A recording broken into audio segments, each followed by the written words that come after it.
rain, but didn't have nearly what others had. No, it was something yesterday. So again, I hope everybody is doing well, doing okay this morning, and nothing too severe for you. We got plenty that we're going to get into this morning as we get you up and ready. Masters Wednesday, the not the official word yesterday, but Tiger Woods basically saying that he will play 9 holes today and that, yes, he will be a participant in the 2022 Masters, and I think that's awesome. I am excited. I think it's going to be if we can survive weather down there and kind of work our way through that. I think it has a chance to be a very good event down in Augusta this week. I know a lot of you trying to get down there and check out the scenery. Have yourself maybe an egg salad sandwich or a pimento cheese sandwich. I saw the sign yesterday. Somebody posted on Twitter, $1.50 for sandwiches, sometimes $2 for I think the chicken breast sandwich. So That's just still so funny. they Like that's the big thing for everybody. it's just there's few places in the world you can still go and get prices like that for so now you pay arm, leg, maybe your firstborn Mhm. and some of your secondborn, the college tuitions for both those to get into the Masters. Mhm. But once you get in, everything's It's reasonably cheap, man, priced. cheap. It's Except the it's gift shop or whatever. yeah, the gift shop is operating in 2022 Mhm. as well. 803-404-6100. That is how you can join us this morning. Patrick Pratt will be along shortly. He's running a little bit late, but he will join us. We got a good bit of stuff to get into this morning. Want to focus a little bit more on South Carolina spring football. We have really stayed away from that just because there's been so much going on with the NCAA basketball tournament, with the basketball coaching search, with everything that's going on. We have really kind of stayed away from it, but we'll get a bunch of Shane Beamer audio as he spoke with the media yesterday after South Carolina's first scrimmage of the spring. And so you had finally some actual, as Shane Beamer said, some actual live action for Spencer Rattler. He and Luke Doty were, I guess, untouchable. They were not allowed to be hit, but the other quarterbacks, Colton Gauthier, Braden Davis, were allowed to be hit by the defensive linemen, the linebackers, the secondary, so forth and so on. And we'll get into a little bit about what Shane Beamer had to say this morning because, look, you be honest about it. Yeah, how the rest of the baseball season transpires. They'll play North Carolina tonight up in Charlotte. Right now, the game is scheduled for tonight. Again, this afternoon, it's looking like more rain around here as you look at the weather forecast. It's calling for an 81% chance. Of course, I'm looking at the Lexington weather forecast, which now tells me about an 83% chance of rain this afternoon and 66% chance tonight. So, not sure what the odds of getting that game in Charlotte against the Tar Heels are. We'll keep an eye on that throughout the morning and see if there's any notifications that pops up and that we're able to pass along to you. But we've baseball will be a situation where, unfortunately, and I can tell you as a sports talk show host and having to do this here in this town, you don't like doing the death march and trying to decide, well, is this coach going to be back or is that coach, is that coach going to get a second, third opportunity, fourth opportunity? But with South Carolina baseball, you kind of feel like that's where we're at right now. What is the potential? What is the likelihood of this team and how they finish and the likelihood of Mark Kingston returning in 2023. And so certainly that's something that not the conversation we want to be having for the next 2 months, which again stinks because it's April the 6th and that's a 2-month long death march to see how everything works out. But we'll see. Again, so with all that in mind, the conversation is not as exciting around South Carolina baseball, but around South Carolina football, you start to kind of ramp back up.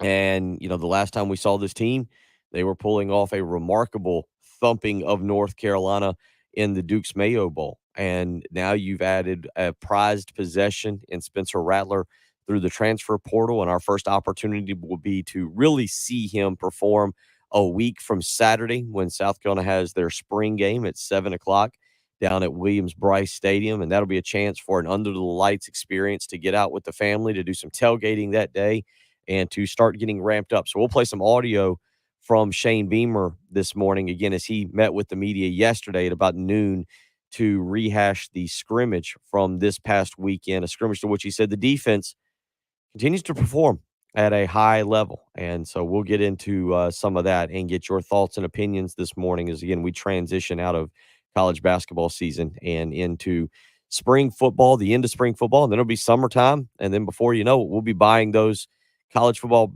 preview magazines that we all like to read when we're either at the beach or by the pool or doing other activities. Wherever you read your college football preview magazines, we will start getting into that very, very soon. So, little football, little golf this morning. We will catch up with caddy Casey Kerr this morning. And let me get you all the exact details. I got my notes. They're just out of reach of me. And if I start talking, let's see if I can get all the way over there and stay on mic Wow, while that doing that. is so Like that, huh? impressive. Luckily, that microphone moves and you have that Didn't hear a word you coordination. said because I had to remove my headphones to be able I to get said over you there. were so Otherwise, we would have had fantastic. a situation So where I would have ended up fantastic. on the floor. See, I could have said all kinds of things, but I was giving you a compliment and saying how impressive it was that you were moving with the mic, keeping the conversation going. That was a true professional right there. I did realize halfway into that I could move the mic with me and get over there.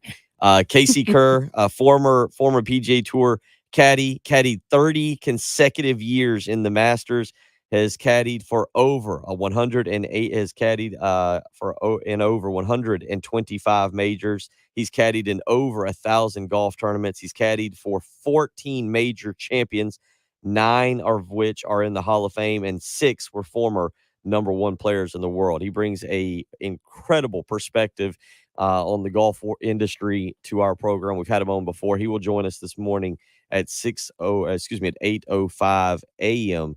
this morning. So that'll be Casey Kerr joining us and his thoughts on the Masters, some changes to the course. I watched a lot of the press conferences that took place down there yesterday. Is again the center of conversation really was the return of Tiger Woods, as well as maybe some of the small changes that have been made to the Augusta National here for 2022. So we got all that to get into this morning. We will get into a little bit of college basketball as it looks like South Carolina pretty much on the verge. No timetable set for a public announcement, but it does look like that South Carolina is set to hire at least 2 assistant coaches now to join Lamont Paris. Eddie Shannon, a one-time Florida Gator basketball player under Billy Donovan back in the 90s, has been on the staff with Lamont Paris at Chattanooga, and Tanner Bronson, who was the assistant coach that Lamont Paris discussed in his initial press conference, is waiting to see whether Bronson would get the Chattanooga job or not. But it does look like those 2 are set to be hired. We will get into that a little bit as we continue to kind of watch the new Lamont Paris era unfold and where it goes both with coaches now, with players, so many things to kind of take in and observe there. So we've got a lot to get into. If you want to be a part of the program this morning, 803-404-6100. That is how you can be a part of the program this morning. You can join along also on the Buford Lending live stream. You go to youtube.com, search, click subscribe, and then watch us on youtube.com. It is our own personal YouTube page. Again, it is sponsored by Buford Lending. You can always check us out on our Facebook page. You can go to 1075 The Game Facebook page, join in, and of course, you've got a little chat room that everybody participates in there this morning. DC, who's a regular, Jerry, a regular, Anthony, a regular, Carlton, Larry, Robin, all. They are ready to go each and every morning at 6:05, and you can do that as well. LeVar joining in this morning as well. So we've got everybody up and ready to go on the Buford Lending live stream, and you can join in as well. Again, if you want to weigh in, 803-404-6100. How you can be a part of it. Jess weighing in on our text line said, morning. Congrats to former Gamecock Larry Davis getting his first collegiate coaching job at Mars Hill College. And then he says, got USFL football starting up on April 16th. Yep, USFL football. Unfortunately, that'll be the same day as the spring game, which is where my attention will be turned to. And we had Brad Crawford on yesterday at about 6:30 yesterday morning. If you missed that interview, you can go back and hear it on our Spotify page. You can go to Spotify and search 1075 the game. But a lot of spring games this weekend. And I saw last night Clemson's will be televised, I believe, at 1 o'clock on the ACC network. I did get into a little bit of Clemson and Georgia baseball last night, along with Chicago Bulls and Milwaukee Bucks basketball. I'm not sure which you would prefer me to talk this morning. I'm going to guess most of you would say, please do not discuss either the Georgia Clemson baseball game or Milwaukee Bucks, Chicago Bulls basketball. So we'll avoid those topics as well. But spring games this coming weekend across the nation, and they'll carry on for the next few weeks. Clemson's taking place this weekend. South Carolina's next weekend. So a lot to get into there as we get into the morning. Again, I hope everybody is doing well. Richard weighing in, who joins us each and every morning bright and early. Appreciate him being a part of the program. Hometown of Allendale got hit hard. Tornado passed right by my parents' home, but all is well. Good to hear, Richard. Glad family is doing well. Glad to see you up and at Adam with us this morning, bright and early here on a Wednesday morning.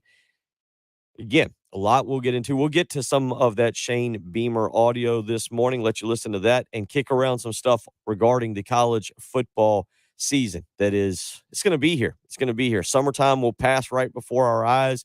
It will be college football season before you know it. Matter of fact, Major League Baseball set to get underway tomorrow. And before you know it, it'll be the All-Star game. And like I said, it'll be time to break out those college football magazines. Our buddy Jim in Carolina Beach up and at it with us this morning. Good morning. Go Tigers as always. So we got everything. We got you covered. We got everybody covered. We'll get into some college football when we come back. You're listening to the early game on 107.5 The Game.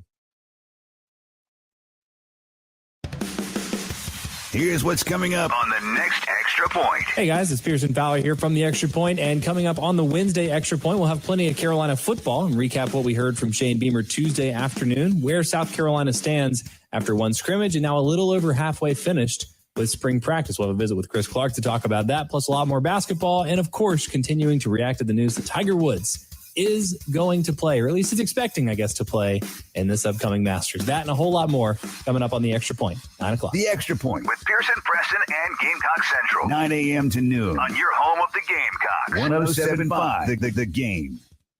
Easter is just around the corner, and if you're like the Gunner family, you all get together at someone's house. And if that someone is you, well, now you're in charge of keeping the house clean. But I've got an easy solution.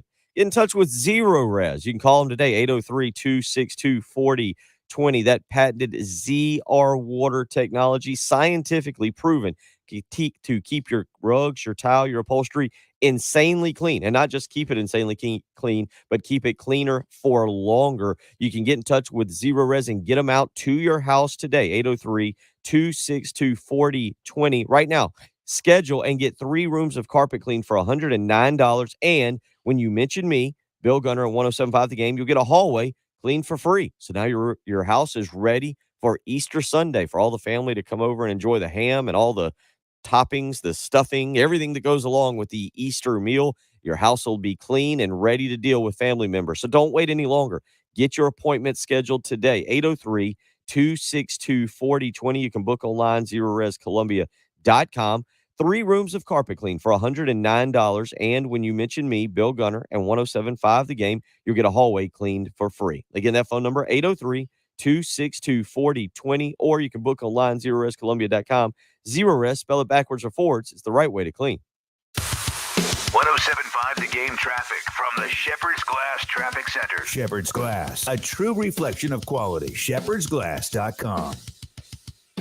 You okay? You need anything? Yeah, we're good. All right, I forgot my notes on Casey.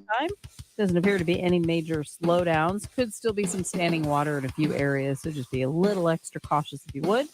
And your forecast today, we could see some scattered thunderstorms this afternoon and this evening, and a high of 79. A few showers in the morning and a high of 74. Tomorrow, or on Friday, could see a high of 67, but right now, not too bad. It is 60 at 107.5 The Game.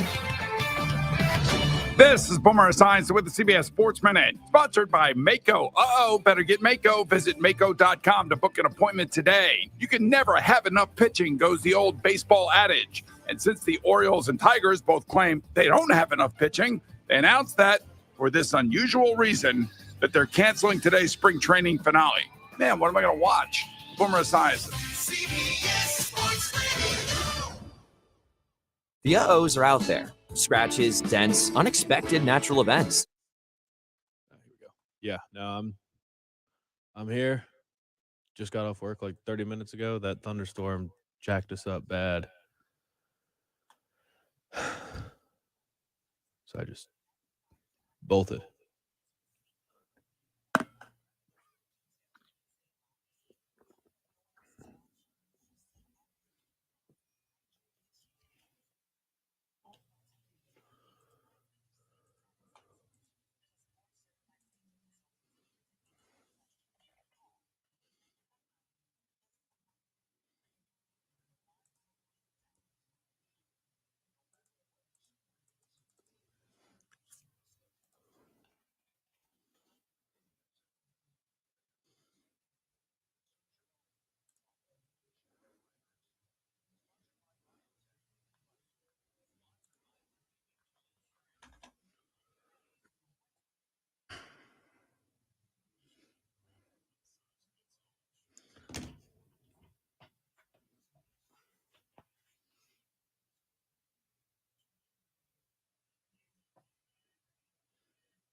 Oh, that's cool.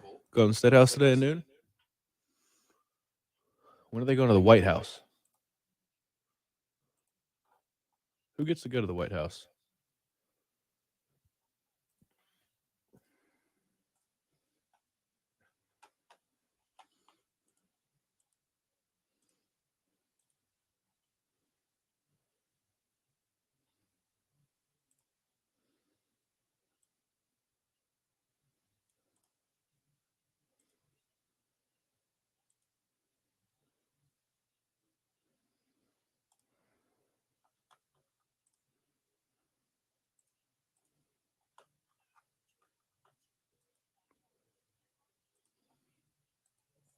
Yeah, the Super Bowl champs get to go, but so do the college football champions. I think NBA teams do get to go. Hockey teams get to go. All the major sports get to go, I think. But I know that college football teams get to go because I remember Clemson, they got McDonald's at the White House.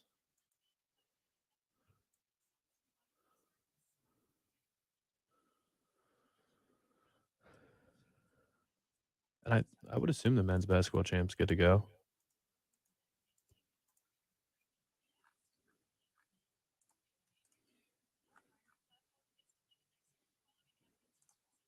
Oh, nice. So I guess did they go in 2017?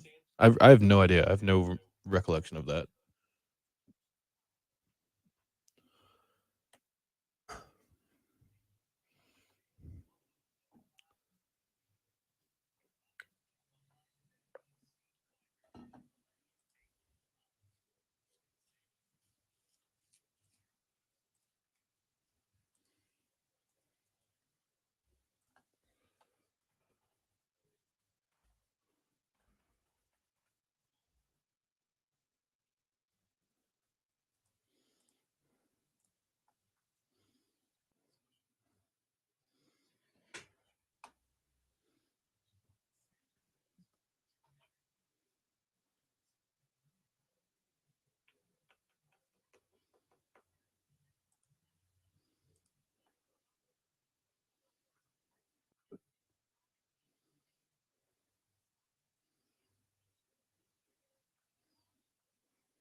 take time. We'll probably do here play a bunch of Beamer audio.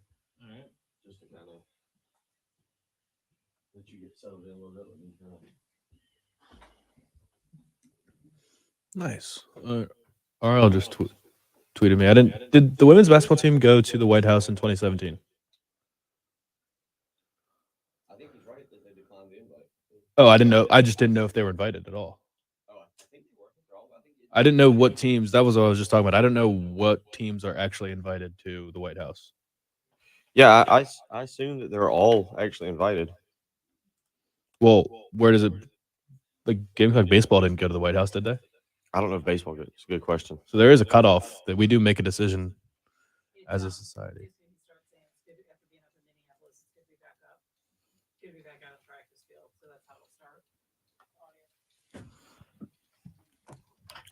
6:27 on a Wednesday morning, April the 6th. Hope you're doing okay this morning. Up and at 'em, ready to go. Again, if you were part of those storms yesterday, hope you were safe. Hope the family is safe and doing well. Certainly a rough day there across the state. And again, more storms or more rain expected in the forecast today. Hopefully, rain will not be expected on April 16th when South Carolina takes to the football field over at Williams-Brice Stadium. Bad news. We'll get into this in a minute. The new LED lights. Jen, Patrick, y'all have seen these. Where People it don't goes dark and then lights Right. back up. Yeah, It's my understanding that those are being put in over at Williams-Brice for the upcoming season. They will not be in place for the spring game, is my understanding. what a place to debut it would be. That would have been no kidding. Get everybody all excited about it. But the new kind of LED lights, I think Georgia's the one that seems to have really made them kind of popular in the last 2 years there. But I think South Carolina expected to have those, so you hope maybe Georgia State on September 3rd is a night game. Yeah, you hope it is, but if it's not, they're not even going to work. If it's like dusk. No. Yeah, you don't want the noon game, right? You don't want the 3:30 game, the 3:30 first SEC Spencer network. Rattler touchdown at Williams-Brice Stadium. If they can rush the process and get that thing done for the spring game, how long does it take? Put LED lights around. We'll go help them. No, we won't. No, we won't. Breaking it out during the spring. I have got a weird phobia. Like I can kind of deal with it, but heights as I get older is getting to me more and more and more. I don't know if that's an older thing or if that's something that just starts to bother you. Like at some point, I don't think most normal people enjoy crazy heights. I used to. We were talking probably about 2 weeks ago about this, where as a kid, I would literally climb up in a barn up into like the hay loft, and literally it was just boards attached, to a wall. You just climbed up that, no problem, came back down, not a big deal. And yeah, I get kind of weirded out on certain, equilibrium's just different. For anything, like I would love to, like I think my dream house, even besides it, I wouldn't actually want a house, but I would love to live in like a penthouse of a very tall building. Like that, would that freak you out? No, you've got the windows. That helps. Yeah, the windows. I'm okay on windows. Like if I go up to our 19th, out open air. If I go up to our 19th floor office here, like I actually love that, like looking out with windows. Yeah, open air. I'll give you an example. Last year, it was about this time last year, actually, that the Top Golf at Williams-Brice Stadium was going on. I think it was Masters weekend, if I remember correctly. But it was about this time last year that Top Golf, and so the first night I'd had a couple beverages and was out there playing, and I didn't notice, or it didn't affect me. I went out on the Thursday night, I think, and it really had no effect on me. But I then went out on a Friday afternoon with a buddy of mine. We were playing at like 2:00. So I had not had a chance to pregame quite like I would. And as I was hitting, you noticed on the platform, you were in the zone, and on the way the platform was kind of set up, right off the platform was like a netting where, let's hypothetically say you had fallen, you'd swung. I then realized I'd never swung and fallen forward, right? You never swung and fallen face first over your swing. But I became terrified of like swinging and falling face forward into the net or falling all the way off of the zone. And that was one of the last times, like, I was like, man, heights really is starting to bother me. But you said we'll go up and help him. No, I'm not getting in a bucket or whatever it is they use to climb up there and replace those lights. That's not going to be me. That's not for me right there. And I'm someone who I had family members who were window washers on the Twin Towers. Oh, really? Mhm. Wow. Yeah, mad respect for them, mad respect for roofers, because it's something I can't do. I just The can't. window washers make good money though. Yeah. In New York, they make good money. No, they did very well. They did. That's, I mean, obviously, Tower's no longer there, but back growing Freedom up, Tower's because there. huh? Freedom Tower's there. But growing up, that was my family was very proud of that too, and when we'd go up to Absolutely. New York, they'd take us and say, "This is where your aunts and uncles get up there and wash the outside window." So Yeah, that's impressive. They Now, make on the Freedom Tower, I wonder if they have the same, like, robotic that the Willis Tower, the former Sears Tower. Mhm. They actually have a robotic system. If I've watched, like, an Aerial America thing on Yeah. that before, and that's pretty cool, but on the, Hancock, it has to be, hand done, or has to be done by a actual person because of the layout of the windows. So, sorry, this is a topic we probably Well, they didn't make need up to get in. 80 grand. Yeah. And deserve every penny. Yep. 803-404-6100. So the LED lights will be in. But Shane Beamer yesterday talking about South Carolina. He was back in town from the women's Final Four, and South Carolina again having a scrimmage on Saturday. Here's a little bit of long form of what Shane Beamer had to say yesterday as it pertains to South Carolina following their scrimmage this past Saturday.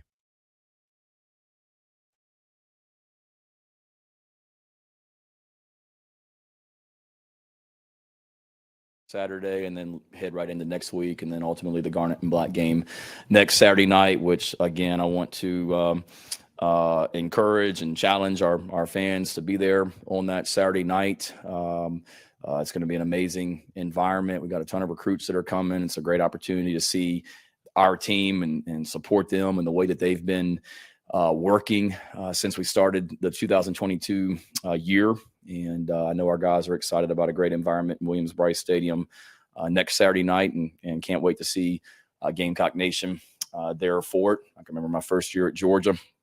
Coach Kirby Smart challenged the Georgia Bulldogs to come out and support that group in year one, and they packed it out and had a sold-out Sanford Stadium. And what an amazing experience that was for so many people that were there that day, and especially a lot of the recruits that were there that day that led to what you see that program is doing right now. So every day matters. Every opportunity to be in Williams-Brice Stadium matters, and we need Gamecock Nation to show out next Saturday night.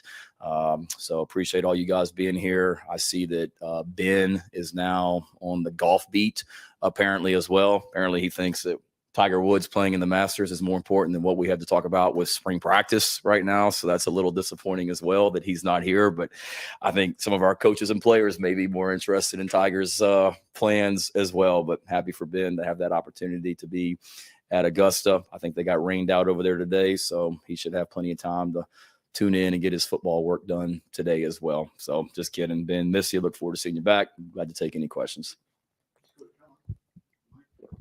Shane, do you have an early favorite to win the Masters this weekend? I don't. I haven't gotten into it enough yet. So give me a couple days on that one. So I've been watching a lot of golf, but on the weekends. And I guess you talked about the scrimmage bit. Were there any other things that kind of stood out to you outside of the turnovers that you liked, didn't like, and want to see improve going into this Saturday? Yeah. I thought defensively, I thought we really tackled well. That stood out a lot of times early on. You see missed tackles and just kind of sloppy play, and we didn't have that column. We tackled really, really well. Open field tackles. The other side of the spectrum is offensively. Our guys that carry the ball, they got to do a better job making people miss because they didn't win a lot of one-on-one battles from a tackling standpoint. I thought the pass protection was pretty good for the most part. Wasn't like our quarterbacks were running for their lives all day, particularly with that first group. That first offensive line, really pleased with their progress and what they've done so far as well. The mechanics of calling plays and things like that. We didn't have substitution errors and too many pre-snap penalties. I thought it was a fairly clean day from that standpoint. Offensively, just perimeter blocking out there at the receiver position and tight end positions got to continue to be better on the perimeter. We work way too hard at that to not be good at it. But, it was a solid first scrimmage, and then the defense, if you want to look at it, got the better hand, I guess, or the upper hand on Saturday. So I was eager to see how the offense would come back and respond today at practice, and I thought they did a great job. Shane, Dawn said something that was pretty interesting last week, and I just wanted to get your opinions from a football standpoint. She shared that last year. She talked to some of her players, specifically the starters, saying, hey, look, your roles might change next year when you come back. And if you don't like it, embrace it, or at least fake your role, especially in the world of the transfer portal and knowing that you have so many players that are new this year. Some of those starters going through spring ball might be a little bit different in comparison to some of the reps they got last year. Competition, I know you preach that all the time, but outside of that, how do you sell these players so that, number one, they do stick around and they don't go into the transfer portal? Yeah. Well, first of all, the experience day in, day out here in this program, take the football part out of it. We want to make this a great experience where players know they can trust us. They want to be a part of this. They enjoy it. They know they're going to work hard, and it's going to be very demanding, and they're going to be held accountable. But it's a great experience that guys want to be part of. I think it starts with that, just the personal relationship to begin with. And then she's exactly right. And you could say that about a lot of different positions on our team right now. If you look at everywhere on offense, receiver, tight end, running back, you could argue and probably be right that the depth is better at every single position on offense right now than what it was last year. With the tight ends that are returning, with who we've added. We lost 2 running backs, but we got 3 returning, and we've added 2 in the transfer portal. What we've done at the receiver position and continue to do. So certainly there's more depth. There's a lot of guys that returned. And I think they all know that ultimately, me as the head coach, our coaching staff is always going to do what's best for the South Carolina football program, that ultimately we got to do what's best. We have to do what gives us the best opportunity to win football games on Saturdays. And, our returners on offense, Josh Vann knows that we're glad you came back, but that doesn't mean that you're just going to go out there and catch 14 balls a game. Marshawn Lloyd and Juju, you guys finish the season well, but that doesn't mean that you're going to have 30 carries every single Saturday. It's a production business. And we talked about it this morning, like, show us, tell us what you're going to do and all that stuff. Produce. And if you produce, then there'll be opportunities for you on the field. And I use Josh and Marshawn. I'm not saying that those guys feel that way, but just using those 2 guys as an example. Jaheim Bell, whoever. We've got a lot more pieces on offense, and we've got to continue to find who the guys are that can best help us. And I think all of our guys understand that at the end of the day, we have to do what gives us the best opportunity to win football games every single week. Coach, you talked about the offense on Saturday. How'd Spencer? How would you grade Spencer's performance and with the offense out there? Yeah, Spencer was good. It was good to see him because for the first time he was in a scrimmage setting where we're signaling in plays and he's having to communicate in the huddle and the coaches aren't out there and there's SEC officials all around him. And I thought he was great. He didn't look like a guy that was lost out there by any stretch of the imagination. Certainly there's some plays he would like to have back. There's no doubt about it. We've got to continue to make sure that the guys that he's throwing to are making plays, for him as well. But I thought he did a good job of commanding the offense and operating and we all saw the areas, players and coaches, where we have to be better at. And it was a good learning experience for all of us on scrimmage number 1. TJ Sanders has gotten a lot of praise from a lot of coaches and players through this, spring ball. What have you seen from him in terms of growth from the time he got here to what you're seeing now? Yeah, I've been buying stock in TJ since like mid-October of last year because I saw what he did on the scout team all last season, to the point where late in the year, those defensive coaches will tell you, I'm like, y'all need to just make sure you go back and watch what TJ Sanders is doing in practice, because he's a guy that continues to get better. And he was in practice. He was a bear for our offensive line to try and block in practice last year. He and Jakeem Green were our 2 scout team defensive tackles in practice. So it was great for our offensive line because they're going against those 2 guys each day. But it was great for, you talked about TJ specifically because he really worked to get better last year. He's had a good winter in the weight room, and he's a guy that continues to impress. I know he had a really good day, last Saturday, and we're trying to find more and more ways to give him opportunities and he's a great athlete. He'll tell you what a great basketball player he is if you ask him, but he's a really good athlete, and he's twitchy, he's disruptive and strong, and he just loves to compete. You know, he's a guy that he's got great energy out there on the practice field when he's out there.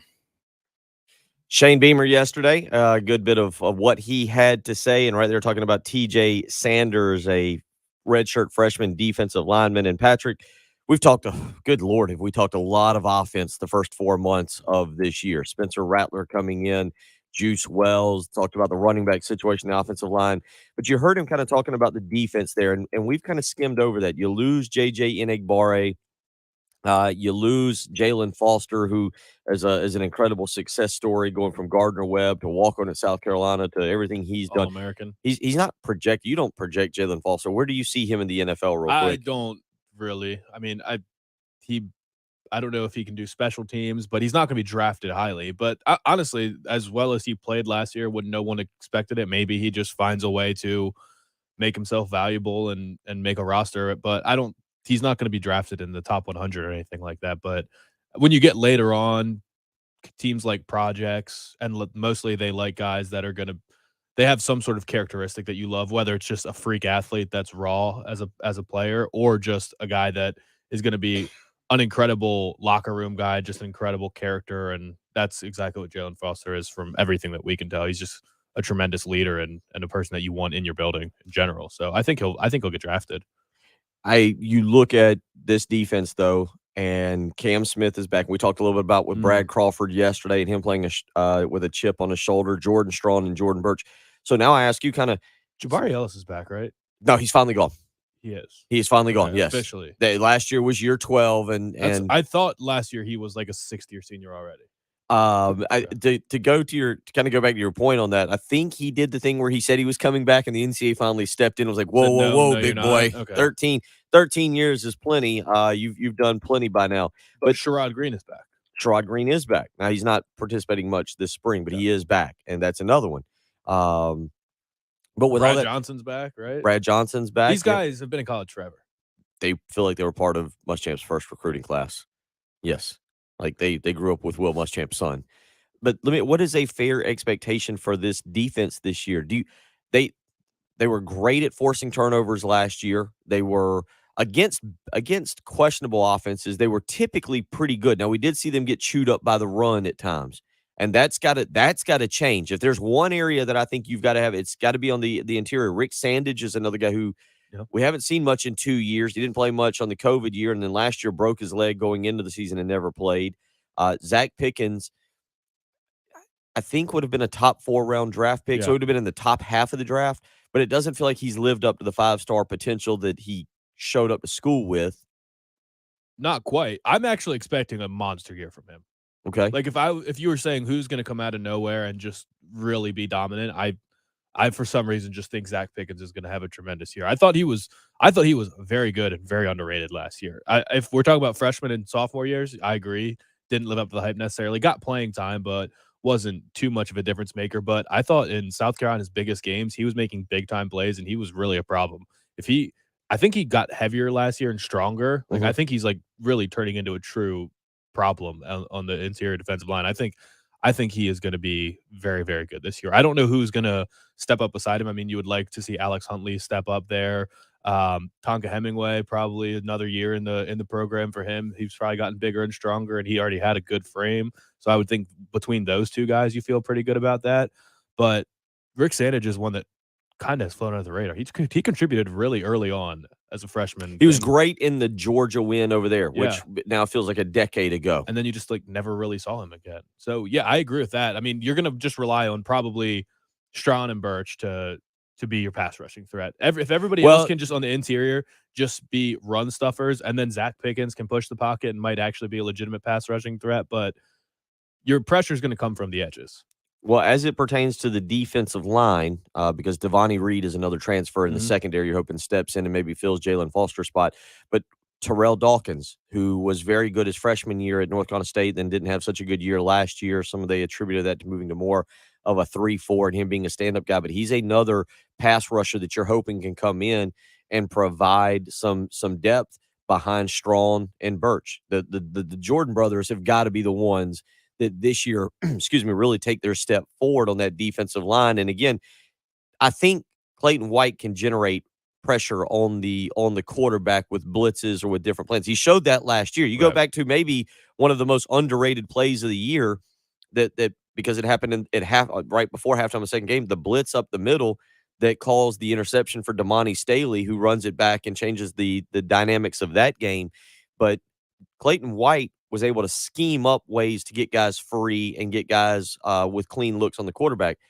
What you need is that defensive line to be able to hold up against Tennessee when they run the ball, to be able to hold up against Kentucky when they run the ball, and to be able to hold up against Missouri when they run the football, and throw in this year Arkansas in game 2. You've got to have some semblance of a run defense. Yeah, and one of those teams you mentioned, Tennessee, you also need to be deep. So I do think it's good that maybe if you said who's guaranteed to start, I mean, Zach Pickens is guaranteed to start and play the lion's share of plays there. But after that, if you look down the list and you say, all right, well, you've got Huntley, you've got Hemingway, you've got Sandedge, all of these guys can be rotational pieces. That's probably good because Tennessee, I mean, they just gassed the South Carolina defense. Just the quick plays and keeping guys on the field. They were so tired, and you've got to be able to go several deep if you want to consistently stop people all game long. And a team like Kentucky, you don't want them to just wear you down and fourth quarter comes and all of a sudden they're just breaking off 20-yard run after 20-yard run because you've played 4 or 5 guys on the defensive line and they're just completely worn out and can't hold up anymore. So yeah, that's gonna be the main thing. And the linebackers will be important. I don't really know who's gonna. I'm assuming Sherrod Green and Brad Johnson will be the starting tandem. Is that what you're thinking? Give me those again. Sherrod Green and Brad Johnson. Mo Caba's got to be it. Debo, as much as I liked him, probably good that he was able to ease in last year behind some guys. I think Mo Caba is another highly thought of recruit who's a 4-star recruit who South Carolina landed. I mean, again, you talk about these guys. You got Caba, who was a 4-star recruit. Sherrod Green was up there. I don't remember if he was high 3-star, 4-star. We mentioned Brad Johnson was up there. I only say that because it's not like the talent. It's not Georgia, Texas A&M, maybe even Florida level, but it's also good enough that with good coaching, you should be able to do some things. And one other point on the defensive line, it's interesting. This is, I think, the first time in 4 years South Carolina has had consecutive years of the same defensive line coach. You went from Lance Thompson to John Scott Jr., who then left for Penn State. And then you brought in Tracy Rocker, and then you went to Jimmy Lindsey. There's your last 4 years. And Zach Pickens talked about it a couple weeks ago in a press conference and said, this is the first time I've had back-to-back springs with the same guy. And I do think some continuity there goes a long way. We'll continue talking about that. Want to get into some Masters information, including the Champions Dinner from last night. Patrick's ready to weigh in on that, and I got to admit, you look at the menu if you didn't see it. We definitely need to have a little bit of a food discussion here on a Wednesday morning. You're listening to the early game on 107.5 The Game. Here's what's coming up on the next halftime show. Hey guys, Jay and Terry coming up on the Wednesday halftime show. Our good friend Chris Clark, Gamecock Central, with the latest on Gamecock spring football. Tommy will get us ready for Carolina versus Carolina in baseball up in Charlotte. And Terry and I will find new ways to have technology screw up sports. Oh, can't wait. I'll find something. Either that or an easier way to cheat. Whichever one makes more sense. Isn't better technology also leads you to better cheating? Yes. To be honest. That's what I'm here for. Noon, Wednesday, halftime show. The halftime show with Jay, Terry, and Tommy. Noon to 3. On your home of the Gamecocks. 107.5 The Game. And want to tell you about our good friends at Cantee Foundation Specialist. They've been proudly serving North Carolina, South Carolina, and Georgia, including Columbia, Greenville, Augusta, Charlotte, and Charleston for years, and they are good friends of the program and of the Gamecocks. They offer quality products, proven services, and professional experience to permanently repair any foundation and crawl space problem you might have. Some foundation problems that you might have, maybe cracks in your exterior brick, cracks in your walls, above your windows or door frames. doors or windows that stick, uneven or bouncy floors, or cracks over your garage door. You might also have some crawl space issues. If you have an open crawl space and recently experienced a storm like yesterday, you may have standing water under your home. High humidity and condensation in your crawl space can create an environment for mold and mildew and pests, including termites, and that moisture can lead to wood rot and floor joist problems. Those musty smells and awful odors that come from mold or mildew can also cause health issues like runny nose, itchy eyes, or coughs.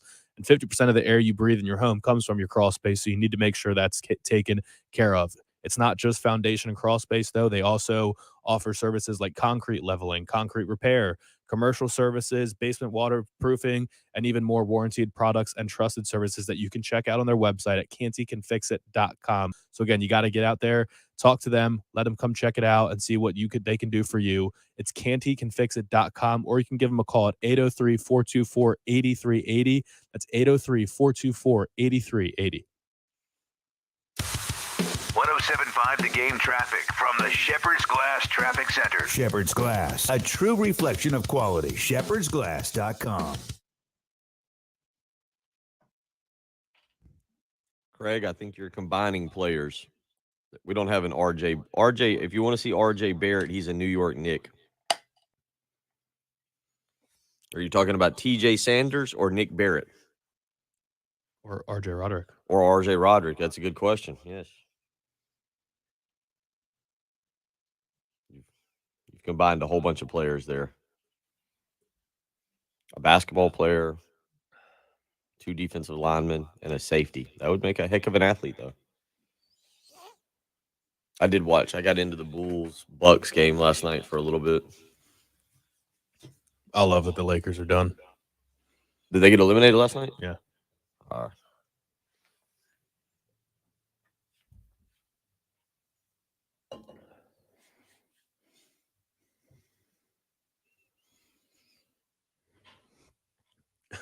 Good timing for Bob Bowlesby to step away from the Big 12 as well. That did make me laugh when I saw that. Get out right before Texas and Oklahoma leave. Pass that problem along to the next guy. All right, next guy. Good luck. What was once a great brand has now lost its 2 biggest assets. But at least it got Cincinnati. And Houston. Who, and Houston. I went back and read that article. They were picked number 2 in that ESPN way too early top 25. I didn't read why. Is it just because they expect everyone to come back because nobody's going to the NBA?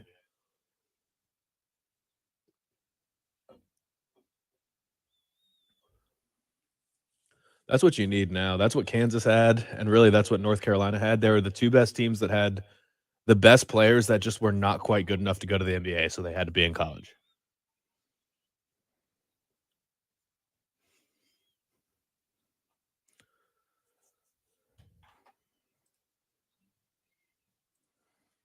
You may not be able to address traffic this morning, and I'm sure you know this.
6:55 on a Wednesday morning, April the 6th.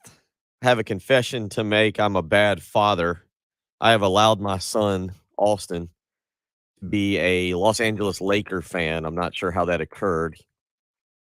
I don't even think he's been past the state of Georgia, let alone anywhere near Los Angeles. But feel good about it this morning. He is learning pain and agony as the Los Angeles Lakers eliminated from the playoffs last night, Patrick. And I don't know if everybody will cry. You like that one? I did like that. Yeah, like that one. Yeah. Nice. Austin's probably heading to school, head in his hands, just bawling little Laker tears this morning. Have you seen the tweet that's been going viral that LeBron tweeted after the Westbrook trade? No. So they traded for Westbrook. LeBron traded for Westbrook. Right. LeBron is the coach, GM, and soon to be owner of the Lakers. After the Westbrook trade, people were trashing it. He tweeted, "Keep talking about my squad. Our personnel ages. The way he plays, he stays injured. We're past our time in this league, et cetera, et cetera, et cetera. Do me one favor, please. And I mean, please. Keep that same narrative energy when it begins. That's all I ask. Hashtag thank you," with a crown emoji. He's like, "Oh, you guys think we stink? Keep that energy later in the season." Everyone's like, "Okay, we will." All right. You missed the playoffs 3 years out of your 4 in LA. One of the crypt keepers of the Lakers, Carmelo Anthony, said, "We just didn't get it done. We had the tools. Some things were out of our control. Some things we could control. Just a rough night for my son, Austin." Yeah. Let's go to all LeBron cares about is the scoring title. He doesn't care about anything else. just go to school, boy. Go to school and learn from your sister, who's a Phoenix Suns fan. Yeah, learn from his sister's the good one in the family. Oh, wow. Hour 2 up next.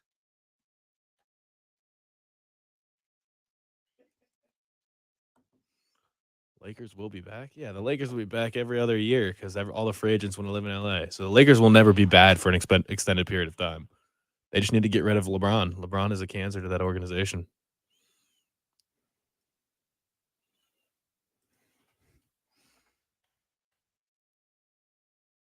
Just wait till Frank Vogel becomes the scapegoat. It's always what it is.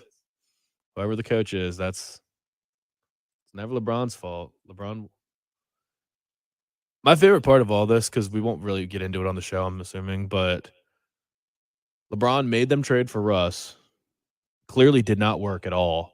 And then because he and his agent both also represent John Wall, he tried to make them trade for John Wall, trade Russell Westbrook for John Wall at the trade deadline, and they didn't want to do it. So then LeBron apparently was all upset with the Lakers front office for not trading for John Wall. He's just the worst. I hope Coach K goes and coaches the Lakers next year. Him and LeBron deserve Oh, each did you see other. what? I don't think I want to get into the Masters dinner thing. But if we got time, what Jay Williams said yesterday? No. Oh, that he doesn't think K's done? Yeah, that basically like all those kids had relationships with Nolan Smith and not with John Shire. All the recruits in the class. And So what? Right? Basically that like for them to maybe stay committed. But I think they're all signed. I don't think Jay Williams knew that.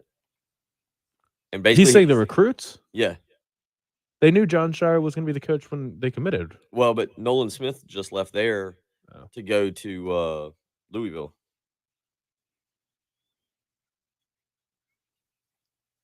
I mean, Nolan Smith wasn't ready. He's too fresh to have been promoted, right? Huh? Nolan Smith just hasn't been around long enough to be the coach, right? I thought that was kind of the deal. I don't think him and Shire are.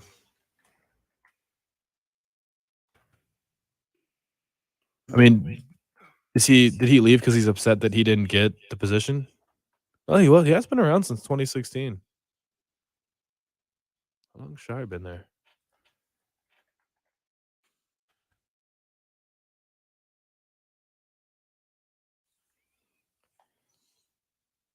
It's only 2 extra years. But he has been the associate head coach for 4 years.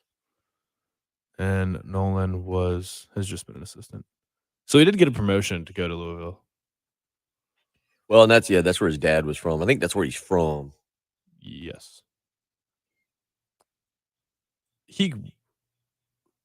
Who is going to be the associate head coach for Duke next year? Carwell? No, who's going to be associate head coach? The coach for Elon, the head coach for Elon quit yesterday, resigned from the Elon job to take the associate head coach.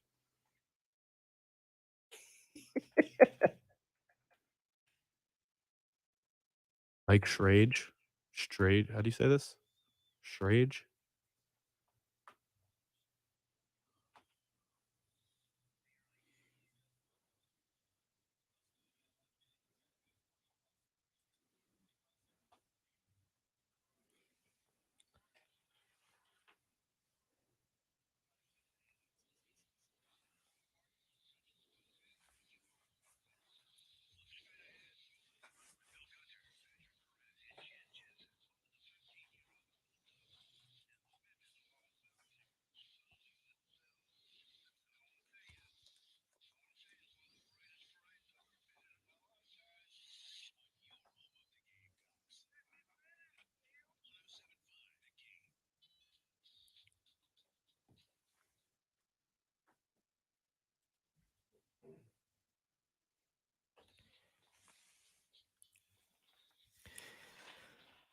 We are midway through the week, 7:02 on a Wednesday morning. Hopefully the thunderstorms hold off. We can get the Masters Par 3 competition going today. Later this afternoon, you can catch that at 3 o'clock on ESPN. And then tomorrow morning at this time, we'll be getting ready for the opening round. And we'll get into some Masters discussion with Patrick Perrett last night.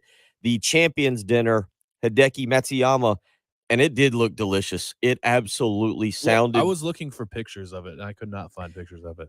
We'll get into this a little bit this hour with the Masters dinner. Have some fun. We'll talk some South Carolina football as well. Get back into a little bit of Shane Beamer audio. Dan in Dalzell weighing in on the text line, which you can do as well. 803-404-6100. He says, so Bill isn't just a jerk to Jen. He's that way to his son also.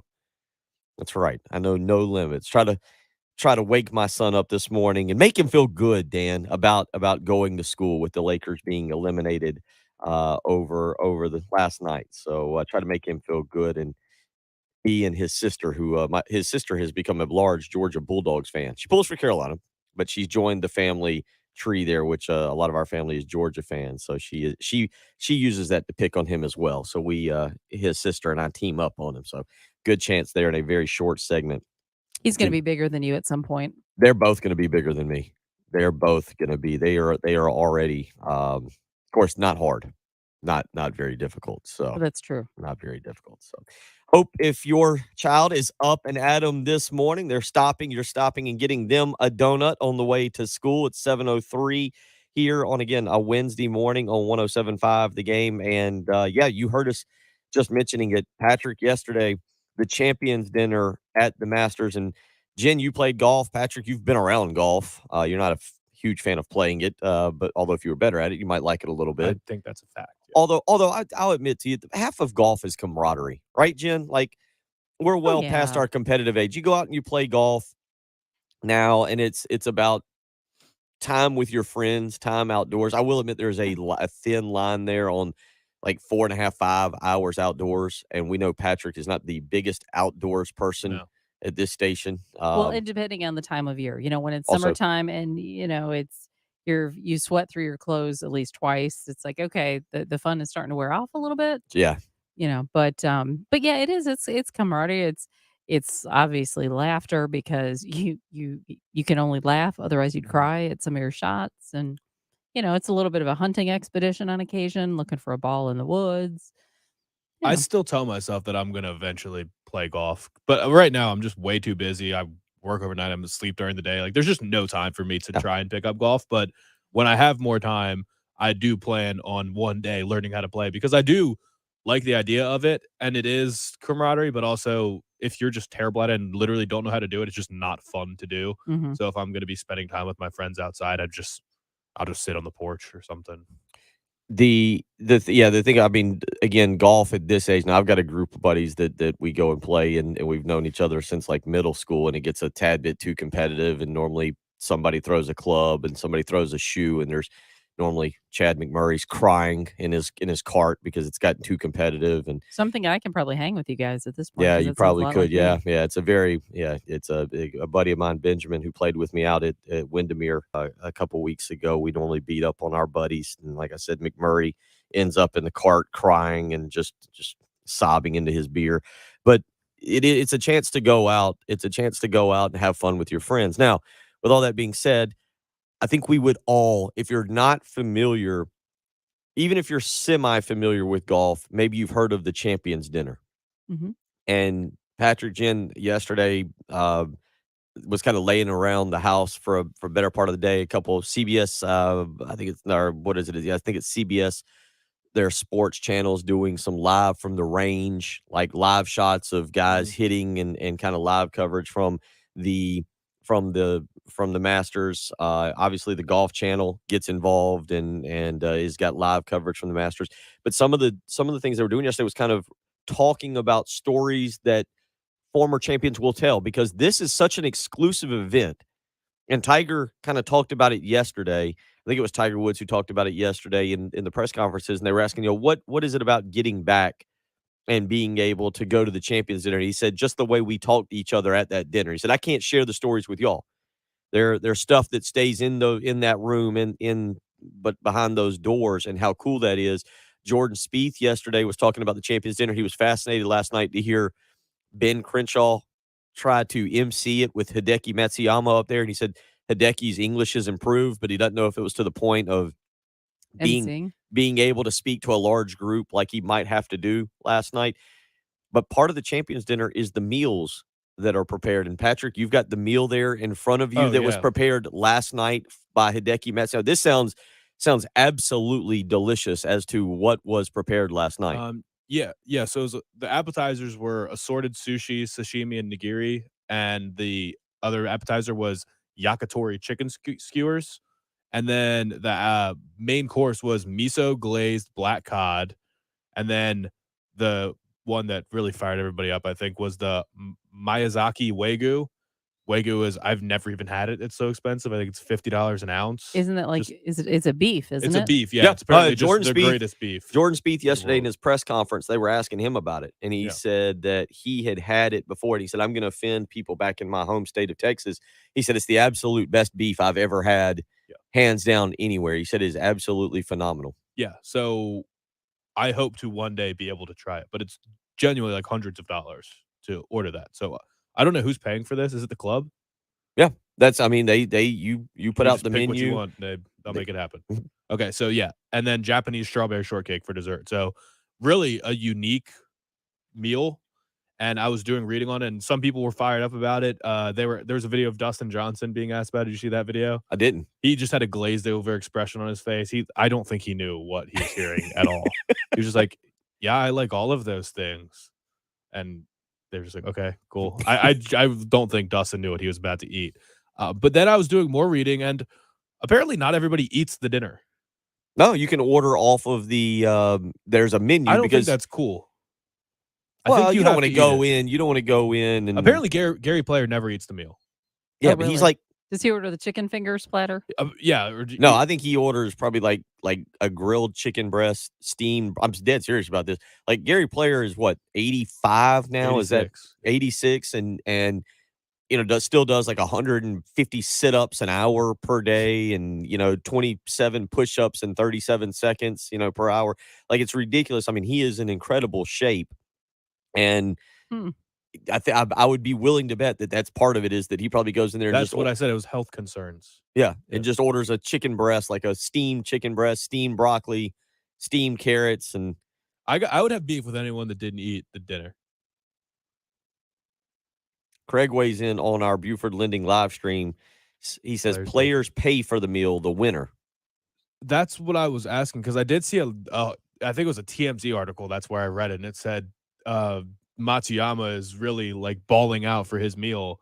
And I read that, and I read the article, and it didn't say he's the one paying for it, but that would kind of make sense by the way they titled the article, that the winner has to pay for it. But that's is that really a perk?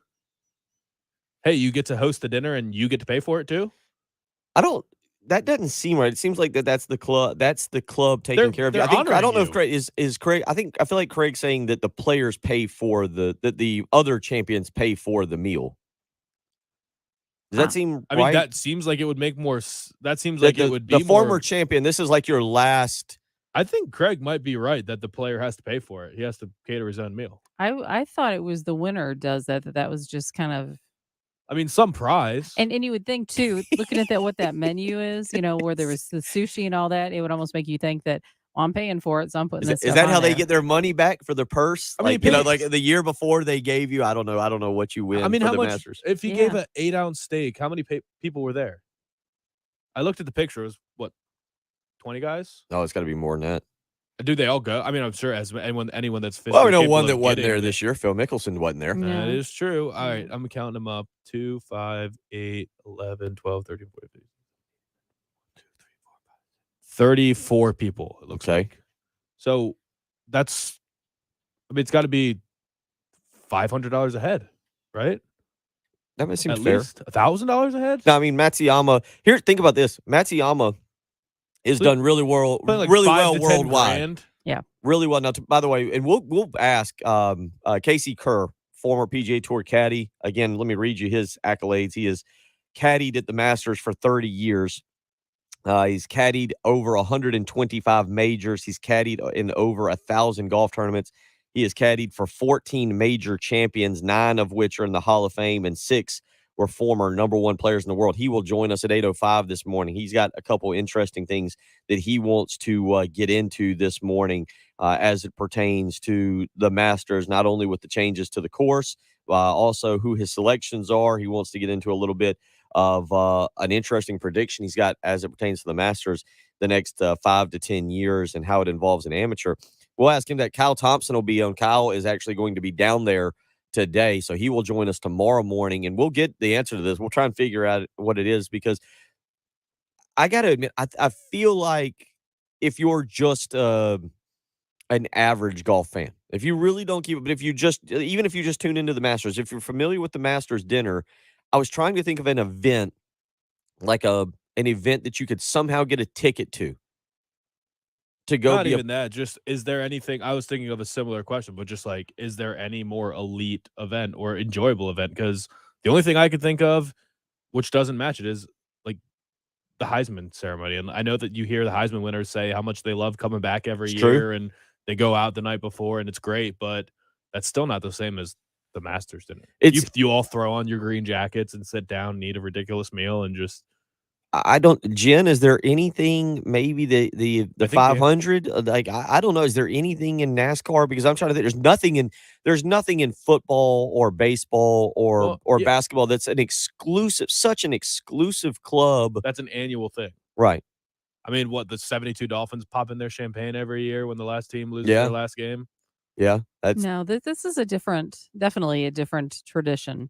I mean, I feel like if you're a golf fan, being able to sneak in and somehow be a part of that, Lauren, who I date, she is from Augusta and has actually worked in the kitchen preparing some of the meals. Stop it, really? In the past. Yeah, her thing is, I think one year I forget, she would have to be the one that tells the story. I'm a bad boyfriend. I don't listen.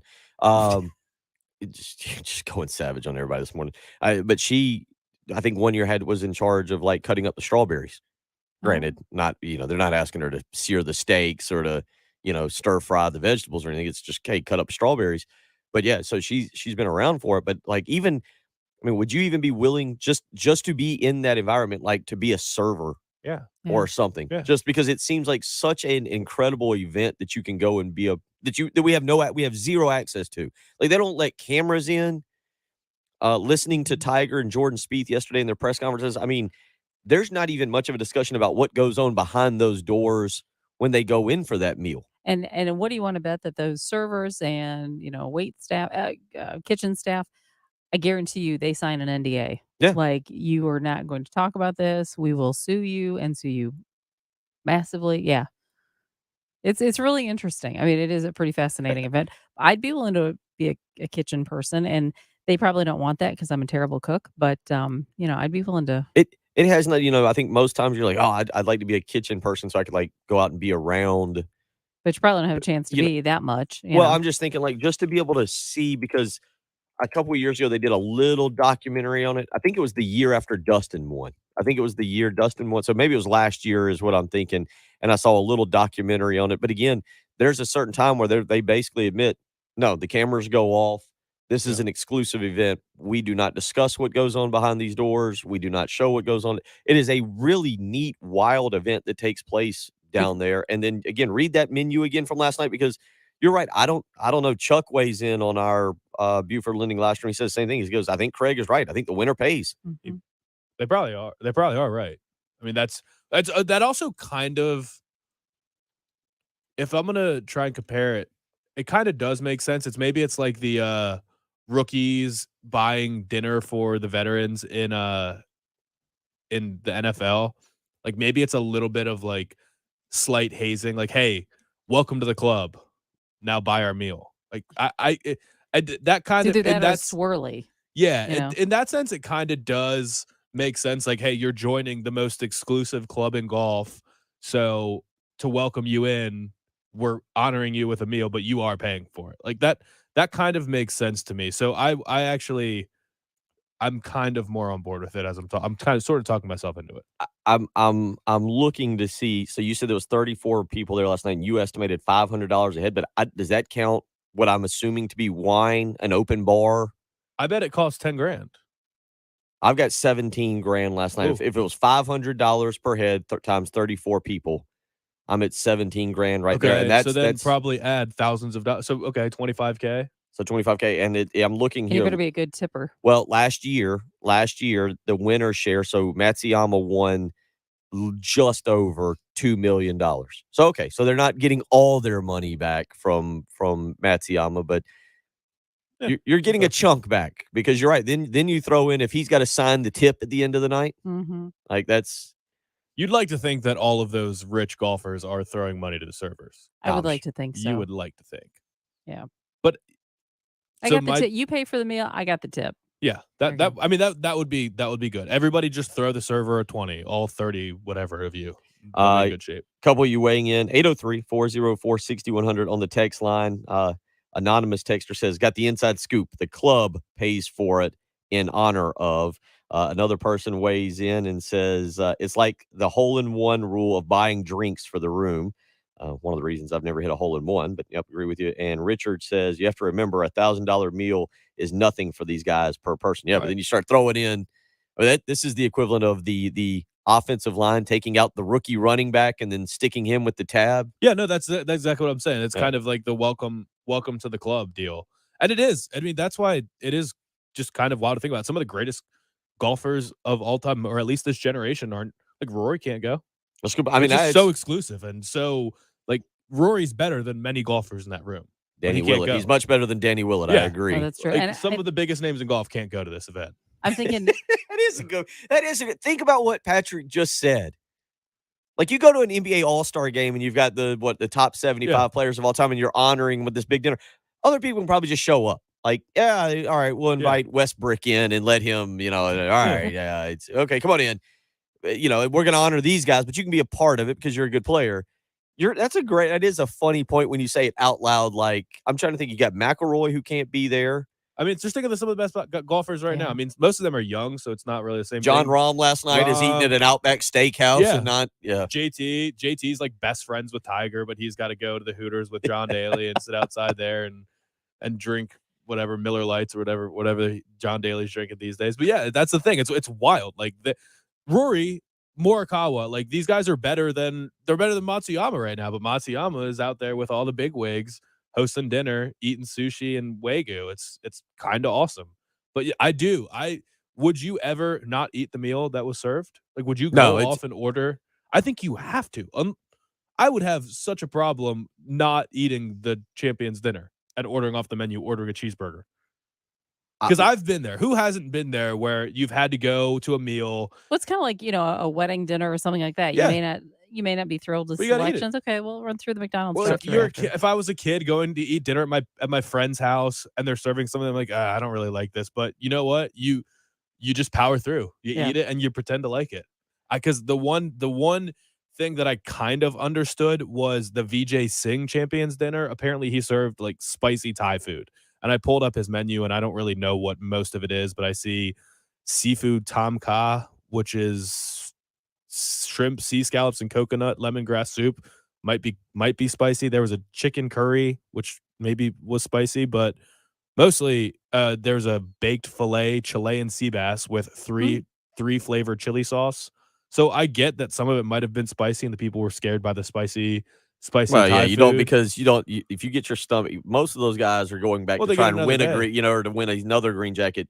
You don't want to be suffering from stomach issues Thursday morning, like something carry over from Wednesday night or Wednesday. I don't think they should have the If- option of ordering off menu. I'll They're all read wearing you. the pink Pepto shirts because Pepto is sponsoring the round for that day. I'll read you. Let me. They 'cause get a digestion day today. Here's the part about this, and we got to hit a break. Here's the part about this. You've got what I assume is some of the best chefs anywhere preparing this meal. So when you're right, when you say, all right, he fixed the chicken curry and all that, I'm thinking I'm getting the best of the best. Yeah. I'll read you the worst, what is possibly the worst Masters dinner ever. And actually, this Had was to be a on. Brit. No, it's an American. Ooh. It's a Georgia native. It was actually on television too, and I saw this last night. And I just pulled it up. There's an article from yesterday Pickled pig's feet. that says the worst Masters dinner ever because it was comparing it. I'll read that to you and see what you think as well. You're listening to the early game on 107.5 The Game.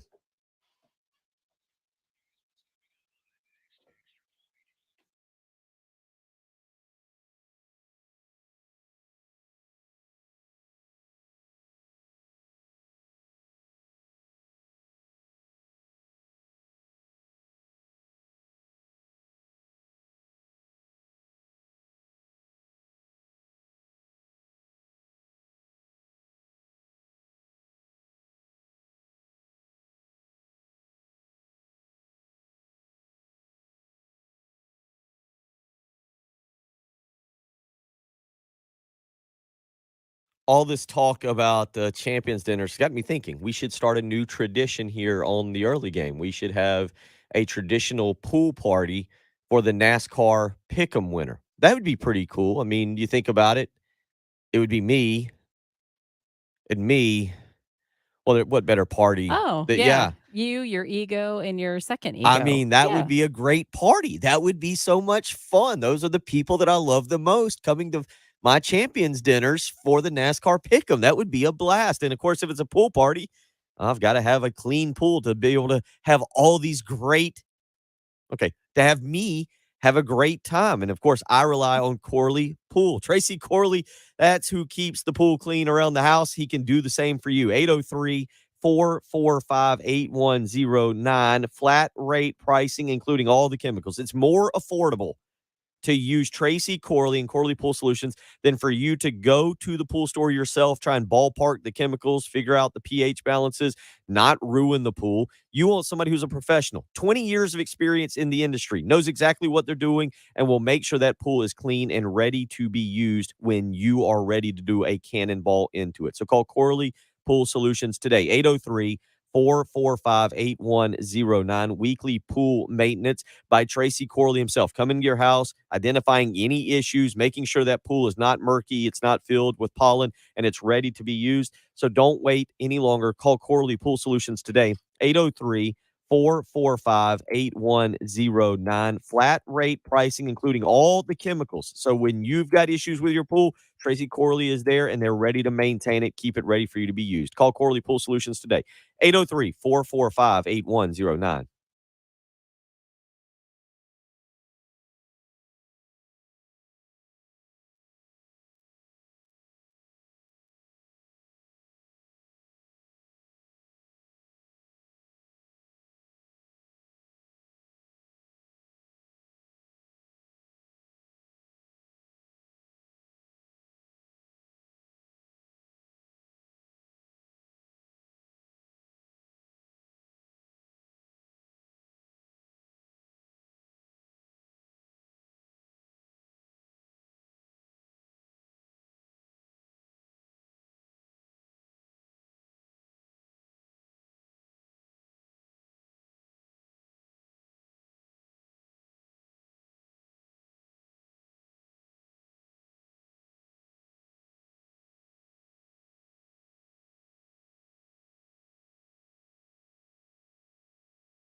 Danny Willett's only won one tournament.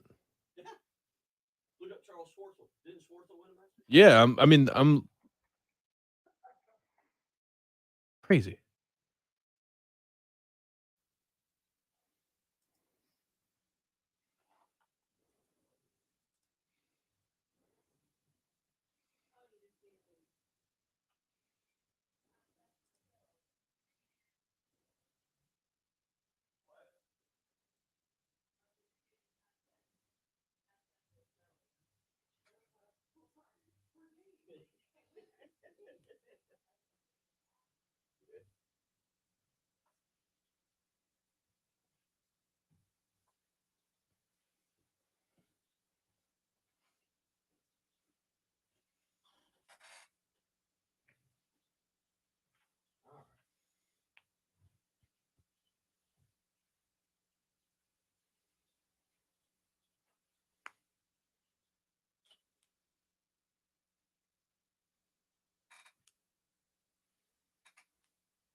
All right. Now we got us a little ease this.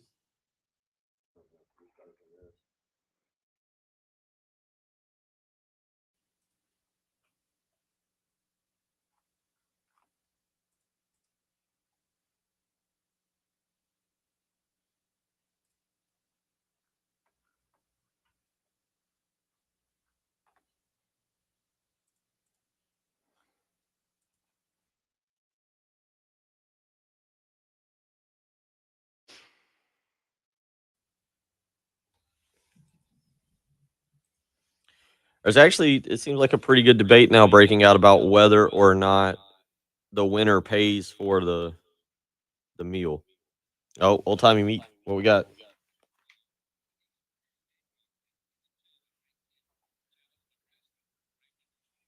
2012. So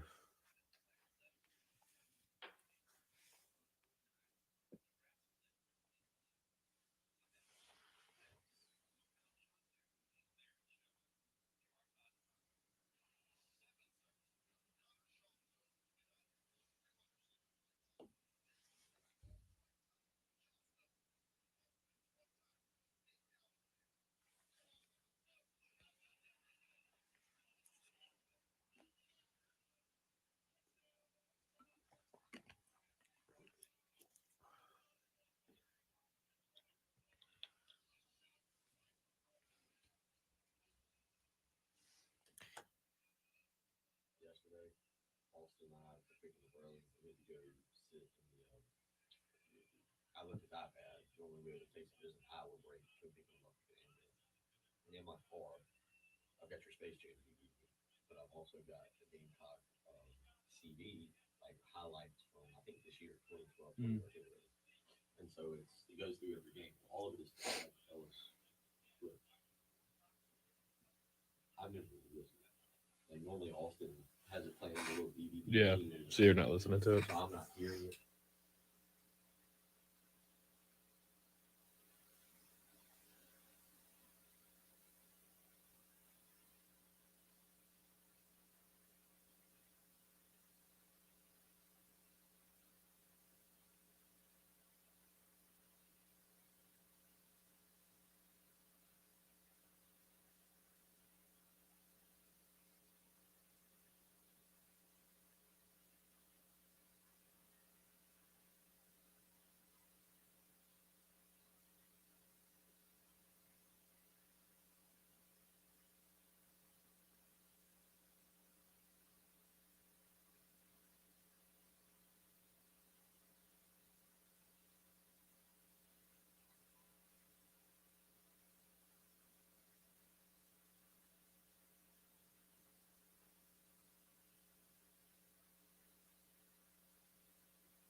7:32 on a right now beautiful Wednesday morning. We're expecting more rain today, however, so we'll see how the rest of the afternoon plays out. But what we have been talking about this morning has to do a lot with the Masters Champions Dinner last night. And of course, we've talked a little South Carolina spring football. We'll get back into that here shortly. Let you listen to a little bit more Shane Beamer as he addressed the media yesterday pertaining to South Carolina's first scrimmage of the spring, a scrimmage in which the defense was a little bit more dominant. And that raises the question now, maybe what do you expect from this defense? We've talked a lot about the offense, and for obvious reasons, with the addition of Spencer Rattler, Austin Stogner, Christian Beal Smith, Juice Wells, obviously Marcus Satterfield back. So we've talked a lot about the offense, but the conversation turns a little bit to what do you think about the defense, and we'll get into that coming up in about 30 minutes. We'll catch up with Casey Kerr,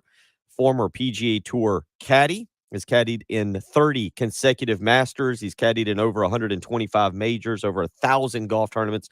We'll get his take on the Masters coming up at 8:05 this morning. I do always want to tell you about my good friends at QC Kinetics. I'm telling you what, right now is the time you need to be living your absolute best life. You need to be making this spring and summer as enjoyable as possible. And if you've been suffering from joint pain, if you've had some joint damage, you got problems with your muscles or your ligaments, now is the time to get back to moving like you used to, with no drugs, no surgery, and most importantly, no downtime. Call QC Kinetics today for a free consultation. 803-281-6860. That's 803-281-6860. Again, you can call QC Kinetics for a free consultation and free second opinion. You can learn more about these amazing natural biologic treatments through QC Kinetics. So if you've been having nagging pain in your knees, hips, shoulder, or back, and you're done with steroids and pain medications,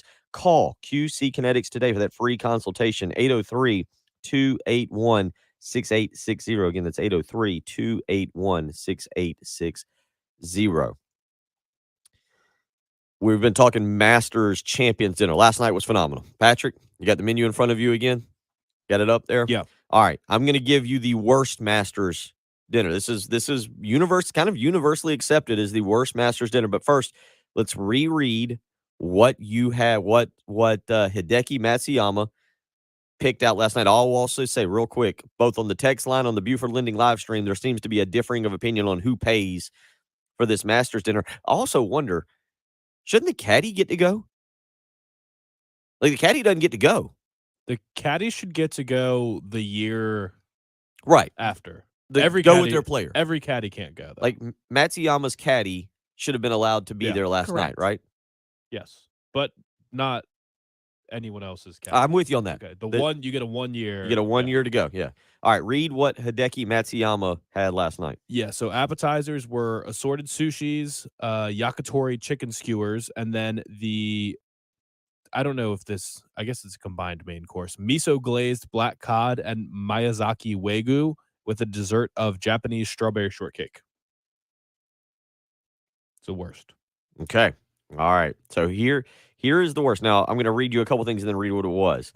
Adam Scott was asked recently. He was asked recently about this Masters dinner. He said, I'm looking forward to Hideki's coming up. He said, I can tell you the worst. And then he names the golfer. He says, pretty sure I ordered off the menu that night. I think you gave the golfer away. Who? You said they're from Georgia. Well, I did. So do you know who it is? I have an idea because I don't like him. I think it's Bubba. That's right. Bubba Watson is the one who had the worst dinner, according to many people. Let me think of what Bubba might have served. He's done it twice. He served the same dinner twice.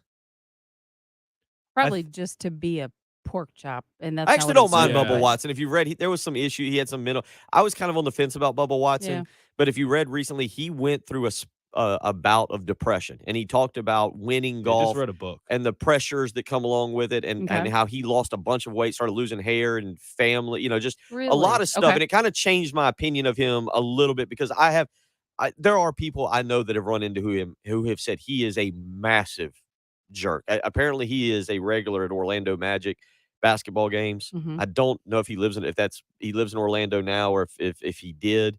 But yeah, I look, there's not a lot of people who spoke when Bubba was in his prime who spoke well of him away from the course. I But don't know that you can just totally blame being a jerk on depression, yeah.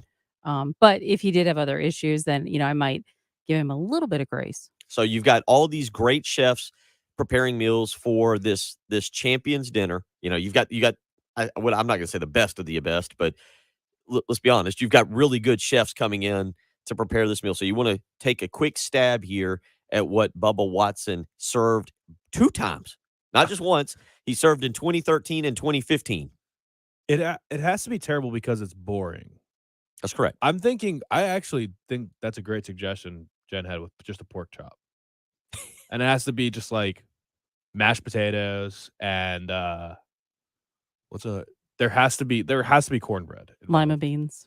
Yeah. All right. Bubba Watson in 2013 and 2015. This was his master's dinner. He served a traditional Caesar salad to start, the entree of grilled chicken breast, not barbecue, just grilled chicken breast. So Gary Player 8. With sides of green beans, mashed potatoes, corn, macaroni and cheese served with cornbread. Good call on that one. And the dessert of confetti cake with vanilla ice cream. Oh. Yeah. I mean, I have no beef with confetti cake, but that's the worst meal. Yeah. Like, I mean, it's catered very by blah. Lizard's Thicket. yeah, really. Yeah, like, Yeah. can you see the chef getting a hold of this? And be like, wait, this is it? Just Really? Just some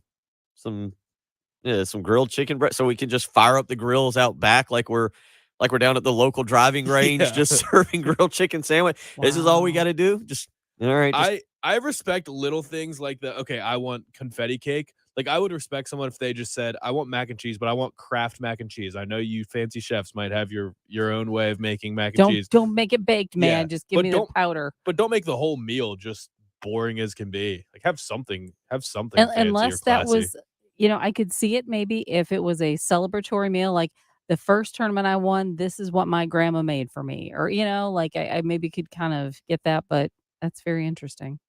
We have But also, a like, meat and if you 3 have sides. If you have your wholesome comfort food, like, you can make it for yourself. This is your chance to be classy. Like, you kind of have to make something relatively classy. You're serving it to other people at a nice fancy dinner. Like, you can't just, even if that's what you like. Okay, well, eat it on Sunday when the tournament's over. But you got to serve something nice to these people. And that's the thing. I mean, like, if you're Bubba, you don't care, right? Like, I'm serving what I want to serve. But if I've won and I'm going, this is kind of one of the small highlights of the week. Like, I get to hang around with this select club, talk to Nicholas and Watson. Did Watson win a Masters? Now that I say this out loud, all of a sudden I completely blanked on that. But I get to talk to all these great former champions. I get to hear great golf stories. It's a great event. And on top of all that, I get this incredible meal. They're going to serve something. Like you said, what Vijay Singh served. Okay, I'm going to try that. That sounds like a lot of fun to really try and enjoy. Like, okay, I get to go out and give that a shot. And then all of a sudden you show up and it's just like, I could have prepared this at the house. Yeah.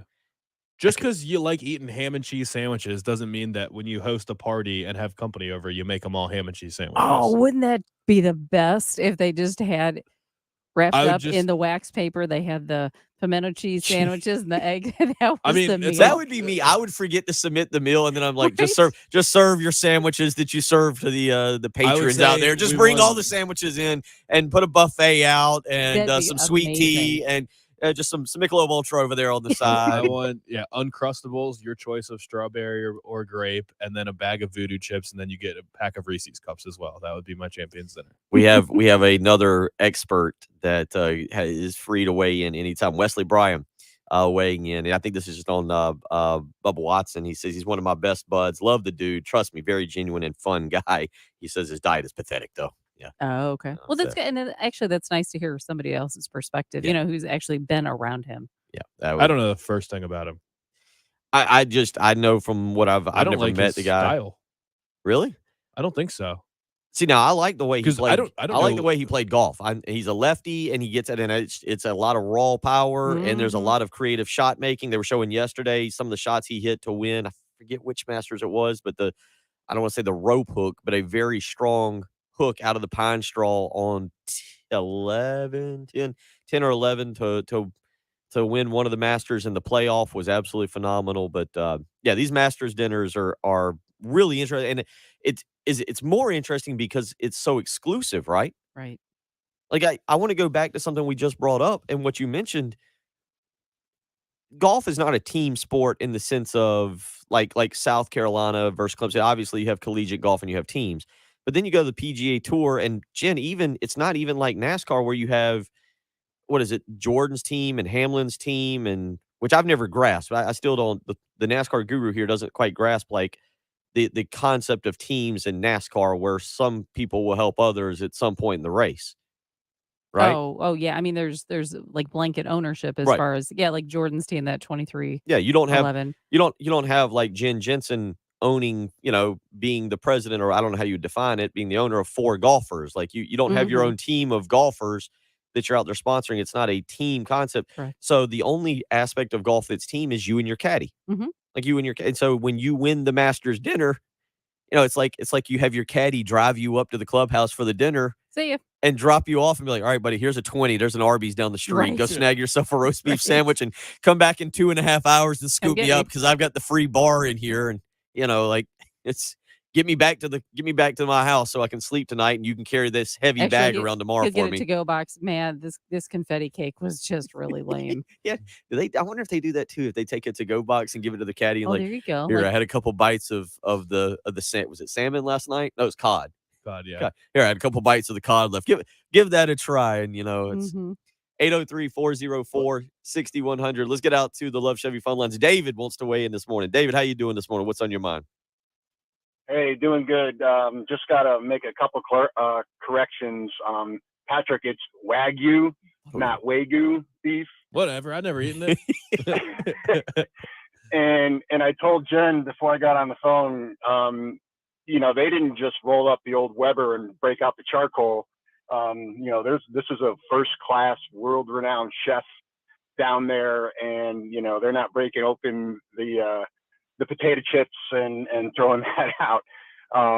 It's a really cool experience, and I would do just about anything to go sit in that room and just watch what's going on during that time at the Masters dinner. It is a really exclusive club, but it's really, really cool.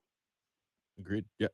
Do you think we were talking about this off the air, Bill? Do you think that they just roast Danny Willett the whole time? What did Danny Willett serve? Do you know? Because I feel like that's the other thing. If you're only going to, you said you pointed it out off air. Danny Willett has one win in his career, correct? That's what you told me? Yeah, he has one PGA Tour win. And it's the Masters. And so he goes in there. I mean, when you say roast him, I don't know if they roast him Because as I much know as much as they have to cut. Like, hey, Willett, put your name tag on there. We have no clue. Some of the guys don't know who you are. Wear your name tag. Rory McIlroy and Brooks Koepka both won 4 majors. Mhm. I guarantee you they're both just sitting outside Augusta with their millions of dollars and their 4 trophies and their hot girlfriends. They're just like, can you believe that Danny freaking Willett's in there hanging out with Jack and Tiger, and he's won 1 tournament. I have more major wins than he does tournament wins. Like, what a joke. In a way, it does suck for those guys. It's such a weird, it's exclusive, but like also no exclusive golf club has Danny Willett in it, but doesn't allow Rory McIlroy to be a part of it. Just if you're wondering, It's just weird. Masters, Danny Willett had his Masters Club dinner on April 4th, 2017. Okay. April 4th. He's British, right? He's British, yeah. He for kind of appetizers, he had mini cottage pies. Okay. See, like I said, I'm hoping something kind of unique and a little bit different, right? Like I'm going for something unique and a little bit different. Then he had a Sunday roast, prime rib, roasted potatoes and vegetables, Yorkshire pudding, and gravy. Okay, again, I'm on board with that. Then he had an apple crumble with vanilla custard, and then he had coffee and tea. Okay. You okay with that? That's fine. But yeah, you better serve something really good if you're going to go back every year and be a part of that. All right. Is this Wesley says Danny Willett has 8 European Tour wins and has been ranked top 10 in the world. I'm looking at his number of wins by tour: 1 PGA Tour, 8 European Tour, 1 Asian Tour, and 1 Sunshine Tour. I didn't know that. I don't know what any of the other ones are. You mean outside of the? I mean, I know that there is a European tour, but like, what is it? Yes, Wesley's right. Patrick's not Of course, the war. Yeah, that's not necessarily his forte. And I know nothing about golf. 803. I just know that if you're at that dinner, you shouldn't be ordering off the menu. You should just eat the sushi and the cod. Unless you're allergic. Give just if in you're case. allergic, Just in that case. is okay. Yes. Yeah. I just you got to suck it up and you got to eat the people's meal. I would not allow the option of ordering off menu. I'm with you on that. 803-404-6100. That's how you can be a part of the program this morning. We'll come back. We'll finish this up. Coming up in about 20 minutes, Kerr, former PGA Tour caddy. Again, has caddied in 30 consecutive Masters. He's got a little bit of knowledge on the situation. We will catch up with him this morning, get his take on the Masters, who he likes this week, and some of the changes to the courts. You're listening to The Early Game on 107.5 The Game.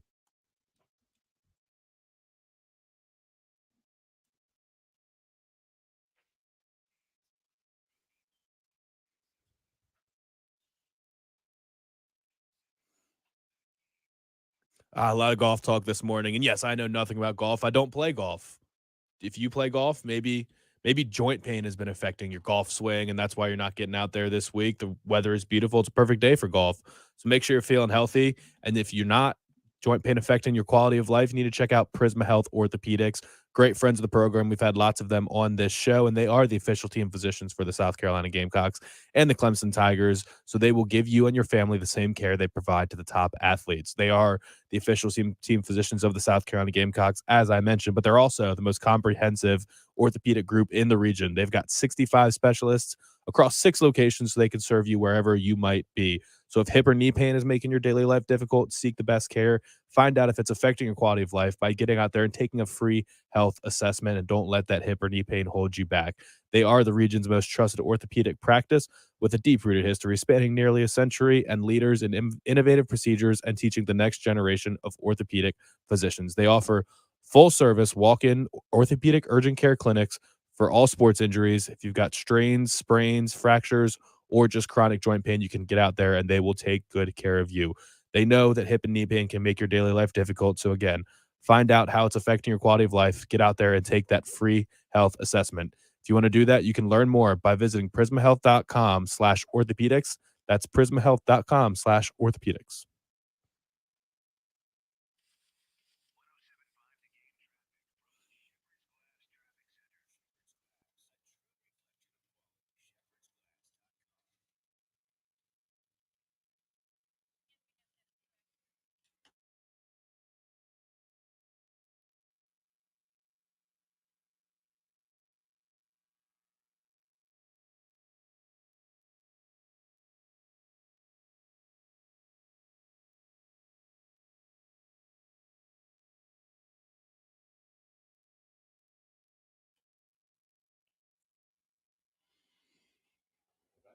I think Schefter just tweeted that out.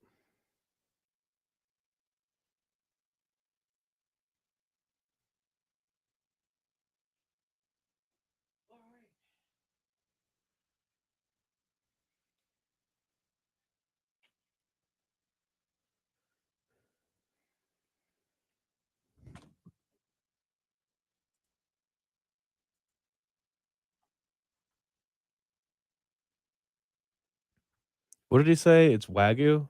Yeah. And I was saying Wagyu? Yeah. What Yeah, the- I actually was going to bring it up earlier. But I'm like you. I've never had it. But that John Crew guy hit me up or us up on Twitter and said they've got something at Walmart. What? Some Wagyu beef burgers. And I have heard this. I actually take that back. I had sliders one time and they were really good.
Do you see this conversation they're having on what is it? Kellerman, Jay Will, or Keyshawn, Jay Will, and Max. The topic all morning has been: is Tiger Woods an elite athlete? What a stupid discussion. I bet you Max is saying yes, and then Keyshawn and Jay Will are like, no, we played real sports.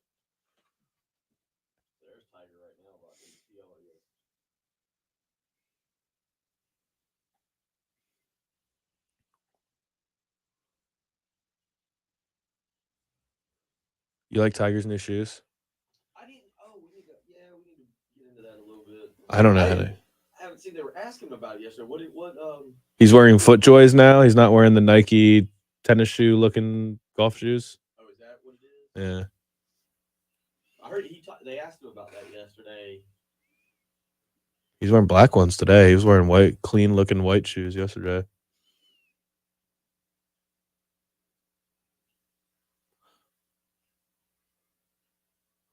I mean, if I was at the Masters today, I just would not care about watching Tiger.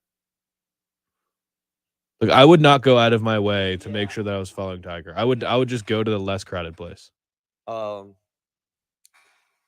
went to the Masters so many times, like kind of growing up and stuff, that I don't know. I don't get as. Who's that other guy he's playing with? That's Couples. Yeah. Freddie Boom Boom. Dude, I'm looking at the picture of the dinner from last night. There's no shot I could name 10 people in it. I'm sure it is. So who could I name? Basically only the new guys. DJ. Zach Johnson. I don't even know Nick Faldo. Is that Nick Faldo? No. Hideki. VJ, Tiger, Spieth. Is that Patrick Reed? Yeah, Patrick Reed's won it. I didn't know he won it. Yeah, you got. There's Sergio. I know Sergio won one. Sergio, I just saw Sergio's here. Yeah, I could name Sergio. I mean, you got. I don't even know where Jack is. Where's Jack? Gary Player. Oh, there's Jack. Jack's right here. There's your boy Danny. Danny, yeah. He'll never miss one of those. What's Nick Faldo look like? Stadler. I don't see Stadler. I think I can't tell. Yeah, that's Zach Johnson here. That's Bernhard Langer. Oh, okay. What's Sevy look like? Is he alive? Nah.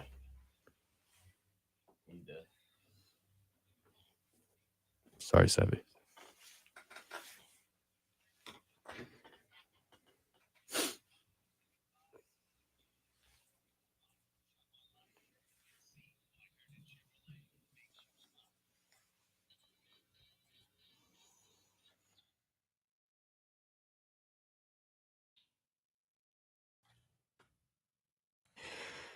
Final minute of the Wednesday 7 o'clock hour coming up in about 10 minutes. Again, Casey Kerr will join us. Former PGA Tour caddy, has 30 years under his belt consecutively of caddying in the Masters. We'll get his take on a couple different topics, including the main topic with Tiger Woods.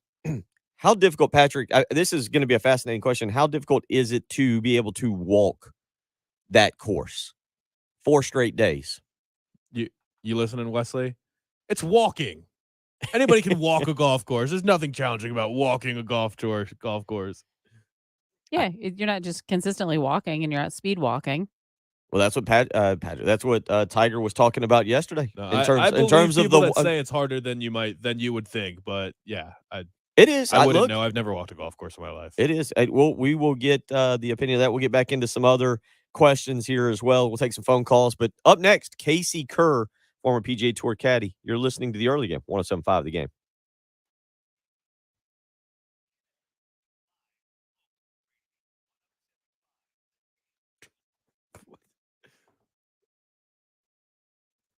Sevy had the worst BO. What? Why do you know that?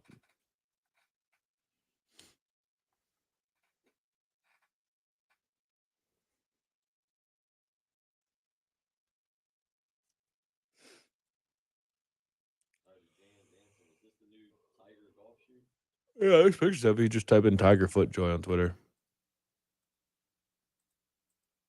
Premier Series golf shoe. You want to guess how much this is? The Footjoy shoe? Yeah, $200. Huh? 200? Yeah.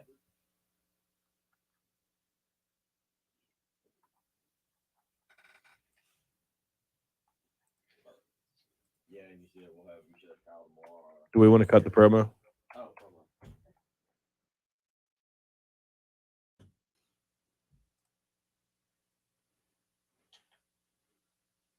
How did he die? This is sad. He was only 54.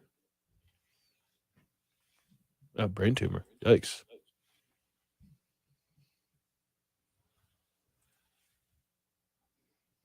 I smelled him.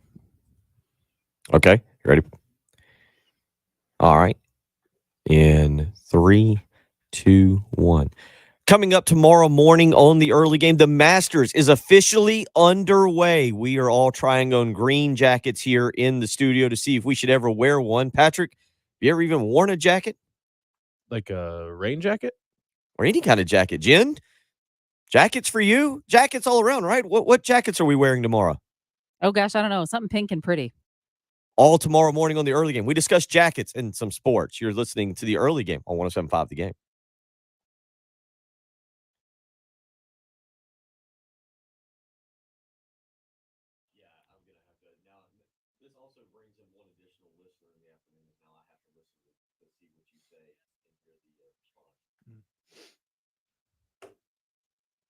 I heard her. Did you turn anything to program too? Oh, no, I never did. Yeah. I don't know.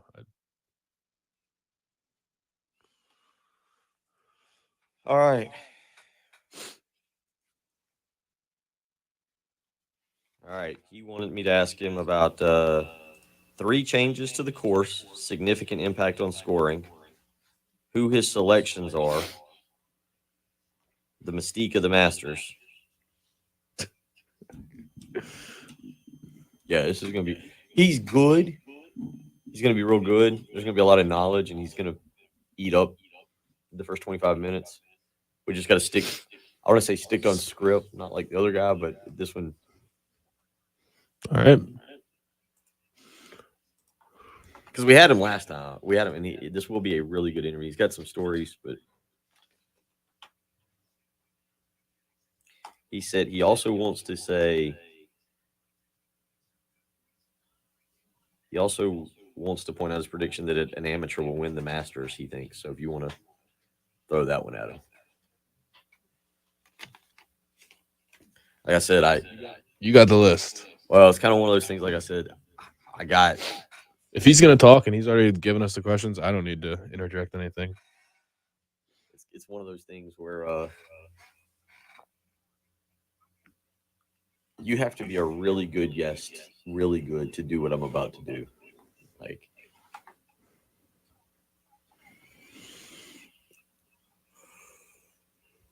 I don't know who else we have that I would go to this link to.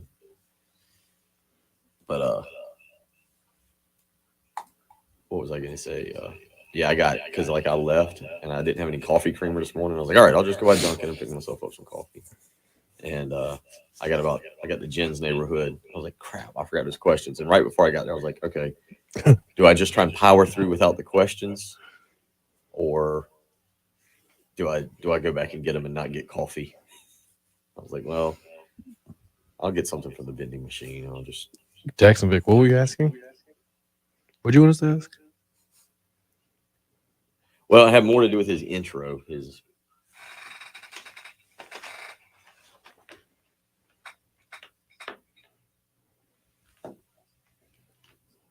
We got this.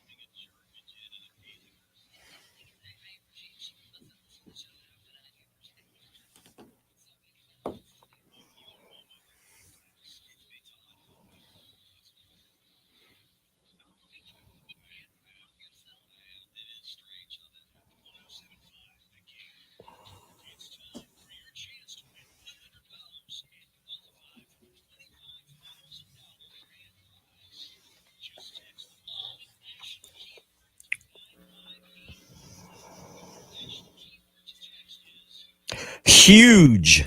Huge. Huge. That's right. Huge.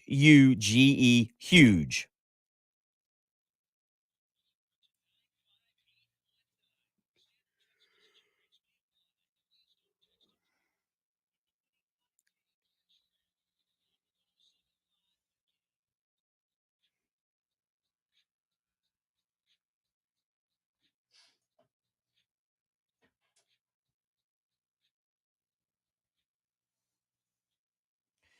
Final hour of the early game coming up in just a few minutes.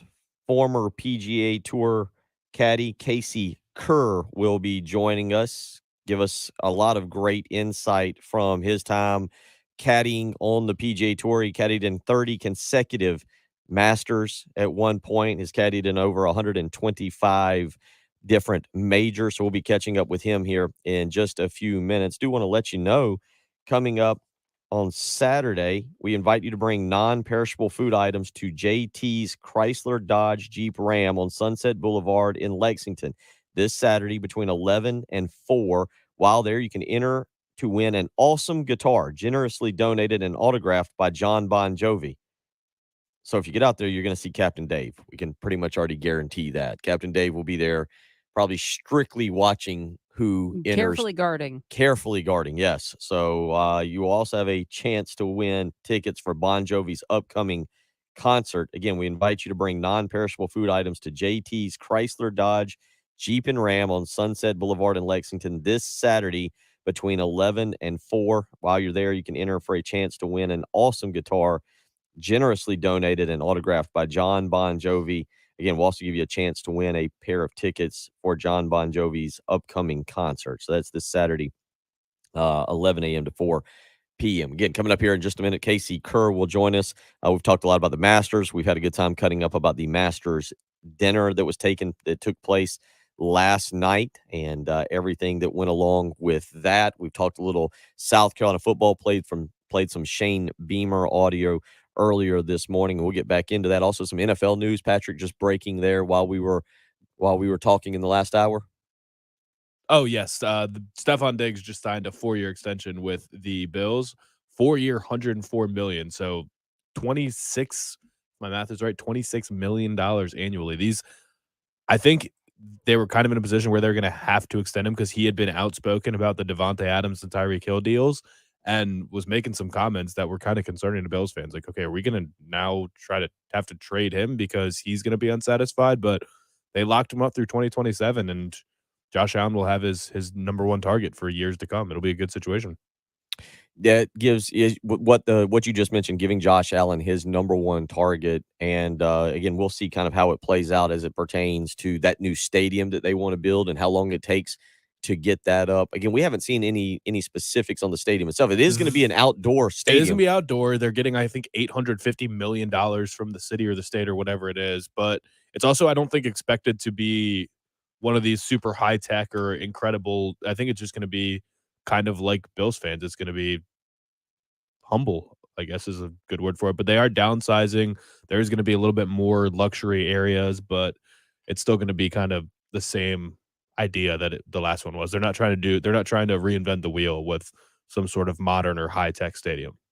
One other note from yesterday, Patrick, as it pertains to the NFL, former South Carolina Gamecock Demir Bird signing with the Atlanta Falcons. The Falcons certainly, the quarterback situation there, they're going full rebuild mode now. Kyle Pitts is there. Calvin Ridley out for the year on suspension. So certainly some issues there as it pertains to trying to rebuild that franchise. But Demir Bird signing, how do you see him fitting in and his role with Atlanta this year? Number one target? I don't know. I mean, the Falcons receiving core is so bad. Can you name a single receiver in the Falcons? No, I can't. No, I mean, without Calvin Ridley, they're terrible. I mean, you can count Kyle Pitts as a wide receiver. That's kind of fair, but I think I just pulled up their depth chart. It's Olamide Zaccheaus is their number one receiver, who was their number 4 receiver last year, going into last year. Alden Tate they signed from the Bengals, who actually is a big target and kind of okay. But, yeah, that receiving core is atrocious. They're going to have to draft somebody to be the number 1. So, I mean, Demir Bird couldn't have picked a better situation in terms of finding the field. He's a good deep threat, and he's pretty dynamic with the ball in his hands, but the Falcons receiving core is just gross. It makes me want to throw up looking at it. And then quarterback situation there because Mariota.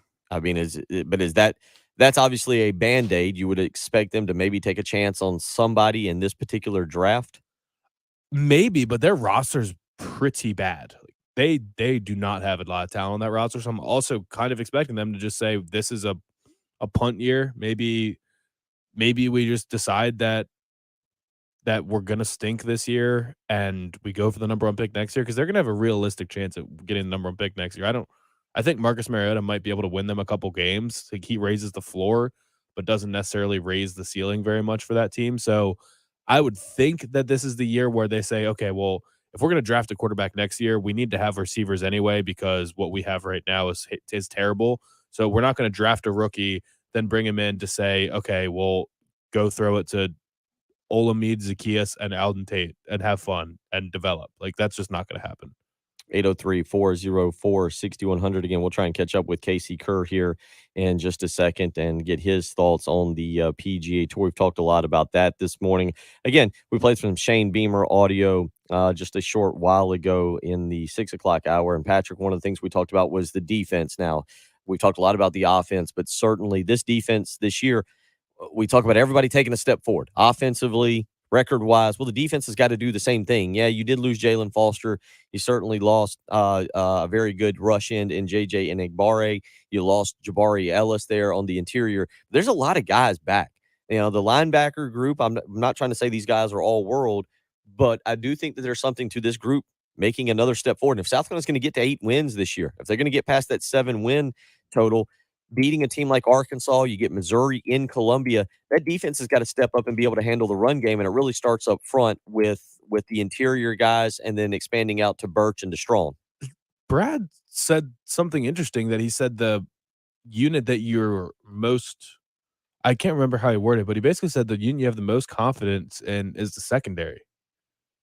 And I don't know that that's the case. I mean, what is the known commodity in the secondary outside of Cam Smith? Like, I actually feel like we know more about the defensive line, and you can kind of have more confidence in them because you do know that Birch and Strong are there. What will they be able to do? I don't know, but we know that they're pretty good players at the very least. They're pretty good players. Zach Pickens can be in the NFL if he wanted to in the next couple of weeks. He could be drafted in 2 weeks. So we know we have NFL caliber players there, but what do we know about the secondary? Darius Rush stepped up last year. Sure. I mean, played better. Look, I don't know. The expectation of the bar was so low for him that maybe that's not what. Maybe he played okay, and we just, again, the bar was so low that you were like, okay, that's actually a really good performance. Especially given what But who they are your thought. safety? I mean, R.J. Roderick, and who's starting at the other safety spot? Is it Tyrese Ross? No, I mean, obviously, right now, what you're expecting, it sounds like Devonnie Reed, the transfer from Central Michigan, has come in and been able to kind of lock up a spot at that position and see. They've talked a little bit about him. There was a video that was out the other day of him making a hit, and everybody got very excited about it and being aggressive. He's a guy, obviously, with 4 years of college experience, comes down. He's going to be a one-and-done type player. You look at a few other guys back there that certainly could step up and play, and South Carolina's got, I think, some depth back there. O'Donnell Fortune was a guy who they've moved around to a couple of different positions. Have talked about him at the nickel spot. Have talked about him there at the safety spot. You mentioned Tyrese Ross was a guy last year that maybe we expected a little bit more from. That's why I would be wary of expecting a lot from Devonnie Reed. Yeah, I don't know. I'm with you on that. I think the production for Reed, I do agree with you, but I think the production there maybe gives you a little bit more hope as it pertains to Devonnie Reed compared to Tyrese Ross. You look across over there, and again, I'm assuming it'll be Darius Rush who gets the start to match up alongside Cam Smith. And look, Cam Smith played pretty good last year. The problem we all had with Cam Smith, right, was that there were some really dumb penalties at certain times that caused you to be very upset with him. The completely the egregious taunt, like that anyone knows that you can't do. Who did he taunt? Who didn't he taunt? Who was the one penalty where he broke up the pass and right on the sideline. It was really blatant. Do you remember what game it was? Yeah, I want to say it was early in this. I want to say it was the East Carolina game right before halftime. Okay. I want to say it was that one. Again, just to give you the few other, David Spalding is back. He had a decent first season. I think you were kind of pleased with his early on production. But these are still all mostly questions. Marcellus Dial was a guy who's now been here for a full year. He started in the spring. He was here last spring. Started in the spring. Isaiah Norris came in. He was there through the year. Marcellus Dial actually did some good things last year too. I'm with you. You need a guy or two to really step up and to become more of a lockdown guy. We'll see if any of the newcomers, when they come in, none of them enrolled early, but Anthony Rose did enroll early, and that's a guy physically committed, decommitted. Anthony Rose, by the way, when he was going through recruiting, do you remember his size? Because this stood out to everybody. Do you remember Anthony Rose's size when he was going through recruiting? No. Was he huge? Was he 220? 6'4", like 205, 210. People are like, is he a safety? Is he a cornerback? What exactly is he supposed to be? He's on South Carolina's roster now. 6'1", 185. Nice. Okay. Apparently, when you leave the state of Florida and Miami, you shrink 3 inches and lose 20 pounds. But now that he's on the meal plan here, he's not eating as much fast food after school or whatever. Yeah. Yeah, because I don't know if you remember, because he committed and then decommitted, and there was some even talk you're like, 6'4", 205. I mean, he puts on 20 pounds, 6'4", 225. That's outside linebacker kind of material. Like, all right, he runs that way. That's what Florida State used to do. And then he gets up here, and now he's measured, and magically he goes from about 6'4", 200, 205, or whatever he was. Well, magically, a lot of guys that you check their height, weight in college, they're going to be like, you might check a left tackle, and it's going to say 6'5", 325, and then he's going to go weigh in at the NFL draft, and he's going to be 6'3", 315. I'm just going back and looking. Same thing happens. Anthony Rose's official 24/7 Sports profile has him listed at 6'3", 180. So he did gain 5 pounds, but the 2 inches went down. 803-404-6100. We are efforting Casey Kerr this morning to see if we can catch up with him and get some stuff from him as it pertains to the Masters tomorrow. Our good buddy Kyle Thompson, who is down there today, will join us. And we will discuss with him what he sees. Again, some changes to the course. We've talked a lot about that this morning. The Champions Dinner. We'll continue discussing this South Carolina football team and as it pertains to the defense, because it sounded like they were a little bit better on Saturday in the scrimmage. And Patrick, that'll raise the question when you go see them in a week and a half in that spring game. If Spencer Rattler goes out and throws 3 interceptions, then okay, you're very worried. But let's say Rattler goes out and is above average. Hits a long pass play, but by and large, they're pressuring him. The defense, he's having to roll around, make plays with his legs.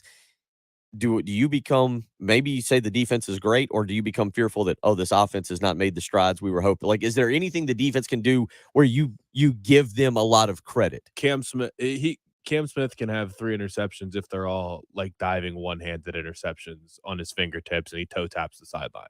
Okay. Like, that's if Spencer Rattler throws 3 interceptions and they're all to Cam Smith, and all 3 of them you say that was a perfect pass, but Cam Smith looks like the next Deion Sanders, then okay. That's outside of that, no, not really. I mean, you don't want to see – actually, maybe you do. I was going to say you don't want to see your wide receivers just completely dusting all your defensive backs and running wide open down the field, but in a way you kind of do, because good offense will beat good defense. So no, I don't think there's any situation where you want to come out of this or expect to come out of this saying, yeah, the defense was dominant. This defense is this is the Georgia defense of last year. That's not going to happen. 803-404-6100. We will continue. We'll let you listen to a little bit of Shane Beamer. We'll see if we can catch up with Casey Kerr. A lot to get through here in the next 40 minutes of the show. You're listening to the Wednesday episode of the early game on 107.5 The Game.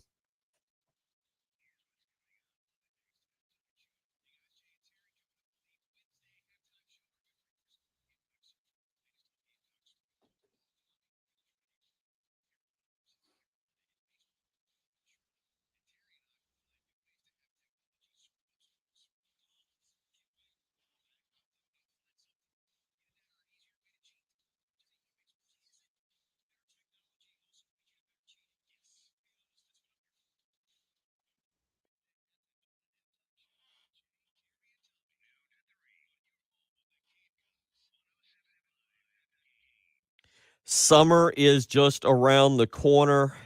That means making sure your air conditioning unit is ready to handle the summer heat. And today is the day. You do not want to wait any longer. Call AAA Heating and Air. Call Roy and Dana Finley today. A lot of specials going on with AAA Heating and Air, and you need to take advantage of them so that you make sure that heating and air unit, especially the air portion, is ready to roll this summer. 803-677-1500. That's how you can get in touch with AAA Heating and Air today, right now. The next 60 days, April and May, AAA Heating and Air has the pre-summer sale going on. A $1,500 system buyback instant rebate is the first thing that's available to you. And then 0% interest for 60 months to well-qualified buyers. So take advantage of that. If you've been thinking about purchasing a new heating and air unit, today is the day. Don't wait any longer. There is a 60-day sale going on. $1,500 system buyback instant rebate to go along with 0% interest and 60 months to well-qualified buyers. Maybe you just need a little maintenance on your heating and air unit. Maybe you just need a quick inspection. And guess what? You can get a pre-summer maintenance deal right now for a new customer for $49. So if you're in the market for a new pre-summer maintenance deal, $49. Again, that phone number, 803-677-1500. Again, that's 803-677-1500.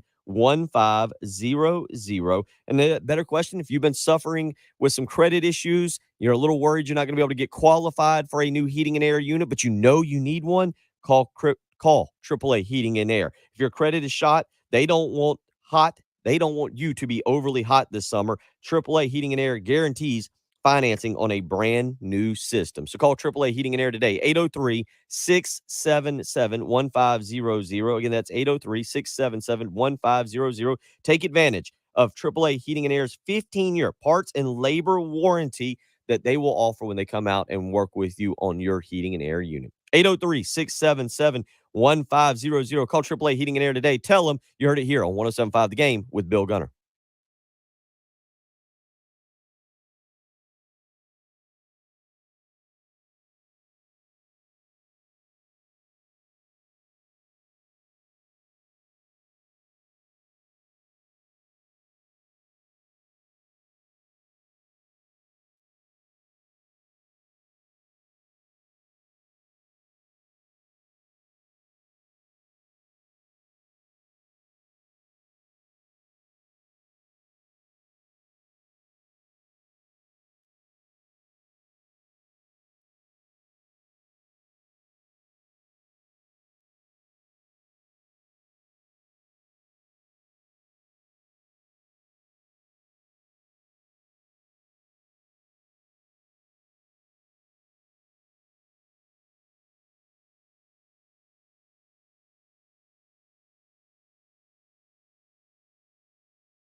Rodney, we'll get into that a little bit. We'll get into the wide receiving core.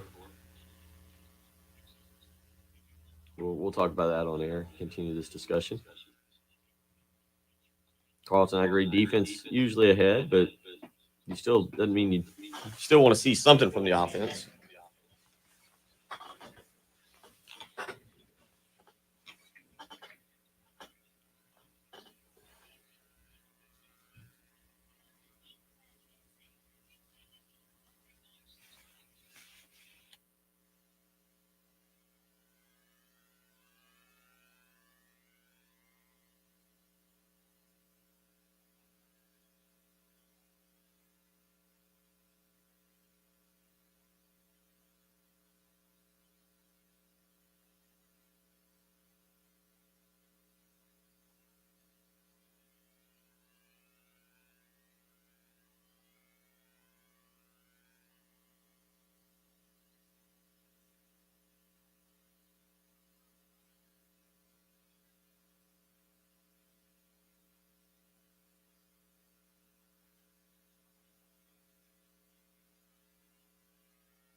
$8:28 on a Wednesday morning, April the 6th. Bill Gunner, Patrick Perrette.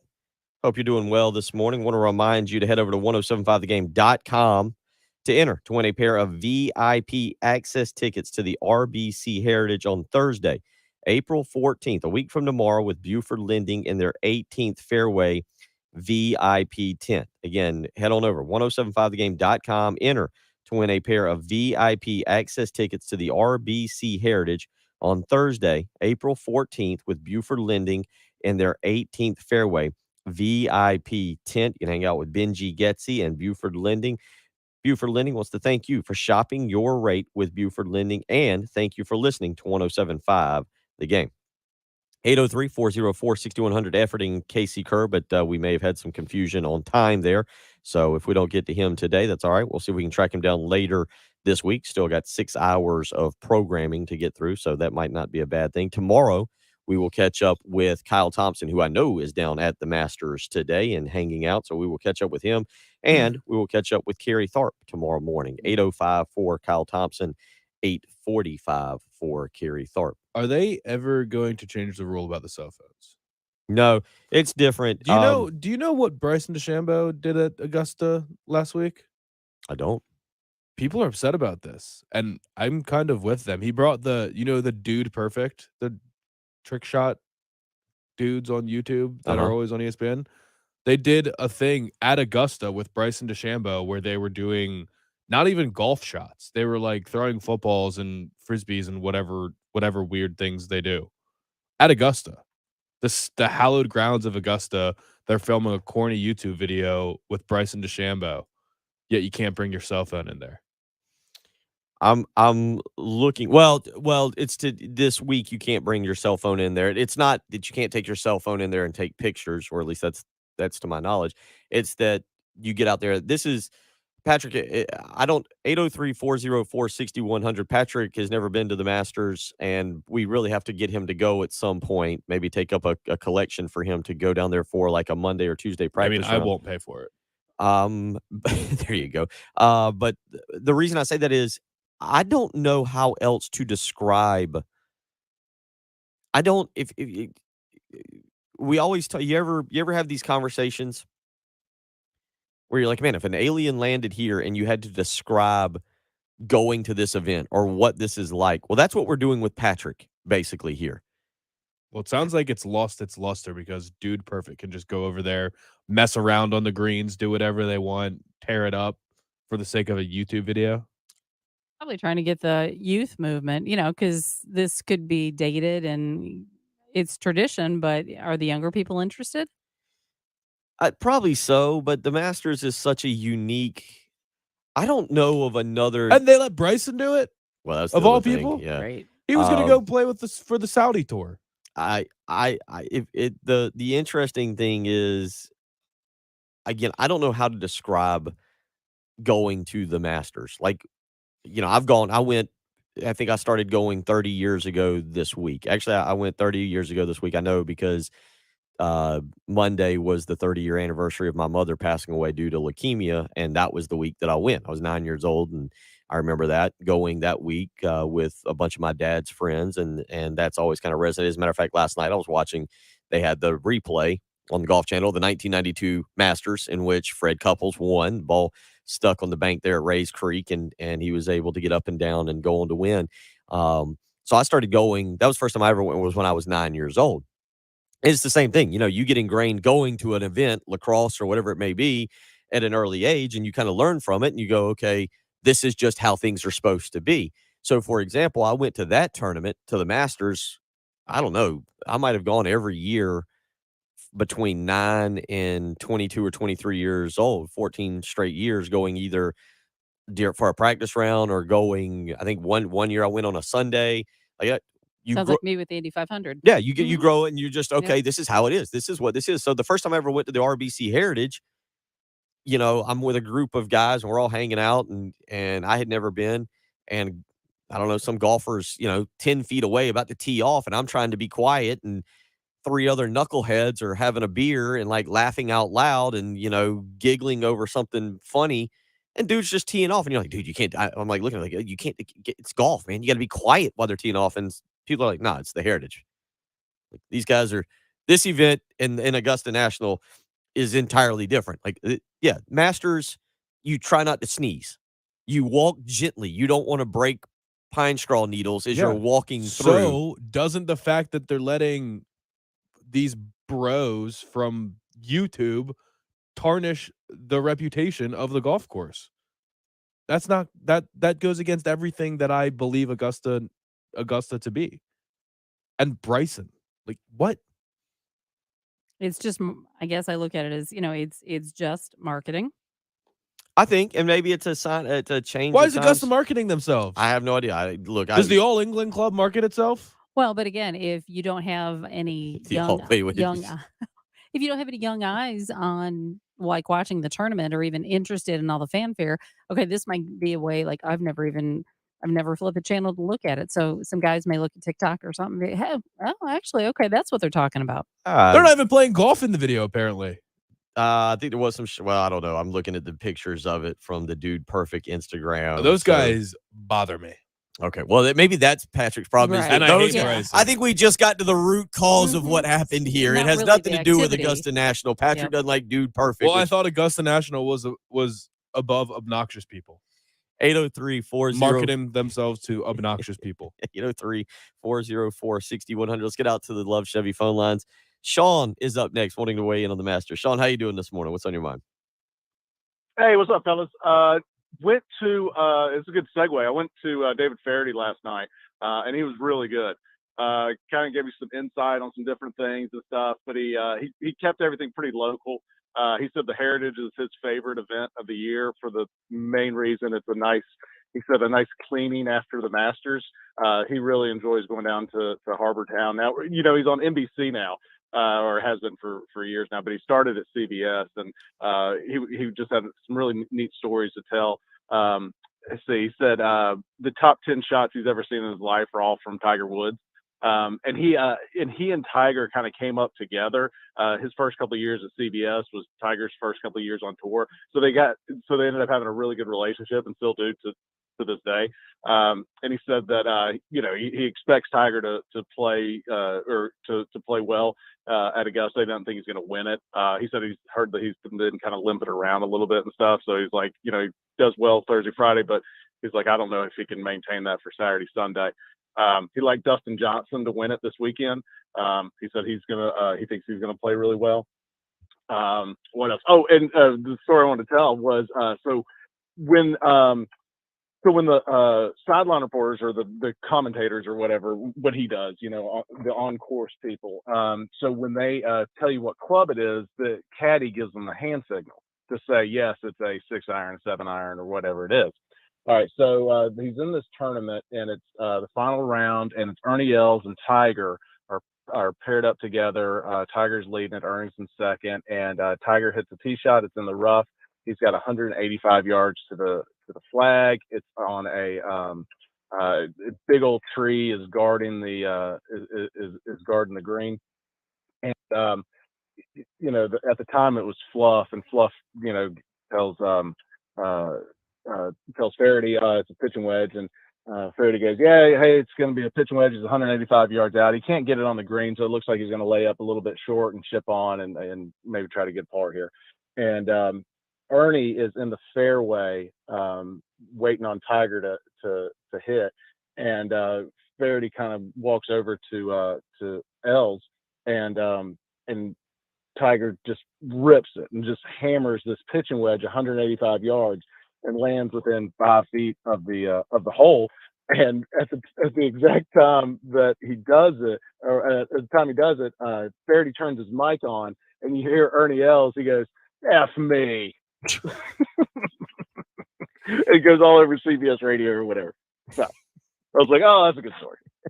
The boys would like that. That's a good one. I appreciate that. With Ernie again. Seeing him in person, Patrick, was certainly an interesting thing. Thank you for the phone call, Sean. Good stuff there.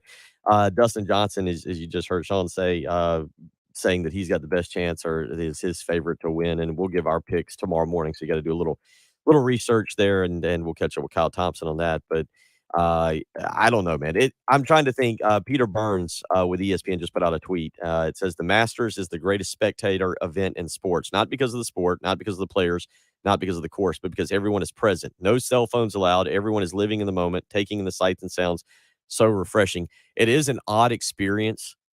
I think the last time I went was sometime it's been within the last 6 or 7 years I went down. And it is a very odd experience to go somewhere for multiple hours without your cell phone.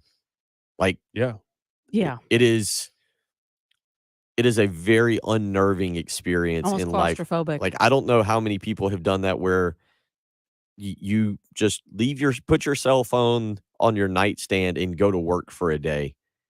I mean, that's the equivalent of it. Like, you go to an Augusta National and you feel so disconnected from the world. And I don't know what other events in the world or in sports you can't take a cell phone. I mean, I guess you can take your cell phone in. We should be honest about this. It's not that they don't have military style guards at the gates whacking you with a baton if you get in. You just can't be caught with it. I mean, I think, you can sneak off. You see people sneaking off into the woods and turning their cell phone on or turning the noise, not nobody turns the noise on, but you can go in there. You're not supposed to. You're not supposed to, but you can go in there with your cell phone. You're not supposed to, but if you get caught with it, that cell phone joins, I think, a group of other cell phones in a dark dungeon down at the bottom of the Masters clubhouse. You'd agree with that, right? So basically, no photos are to be taken, no videos are You to can be take a taken. camera in during practice rounds. Okay. So, like you see yesterday, I saw pictures of a couple buddies of mine that were down there early in the morning. They kicked everybody out at 10:40 because of the weather. But you can go in there with a camera. I don't know how many people own a digital camera anymore, Right. let alone a Polaroid. I'm like, Okay. I mentioned going 30 years ago with my dad, and we had those. There's a bunch of Disposable? the dispose. Like I remember them all having Oh. it, and there's a bunch of pictures of them hanging out. I think Pat Middleton and David Horton, guys who were like my second and third fathers, they were all down there with my dad. And again, that was the year my mother passed away, so it's kind of like a guy's trip to get our minds off of what was going on. But you can go in there with those.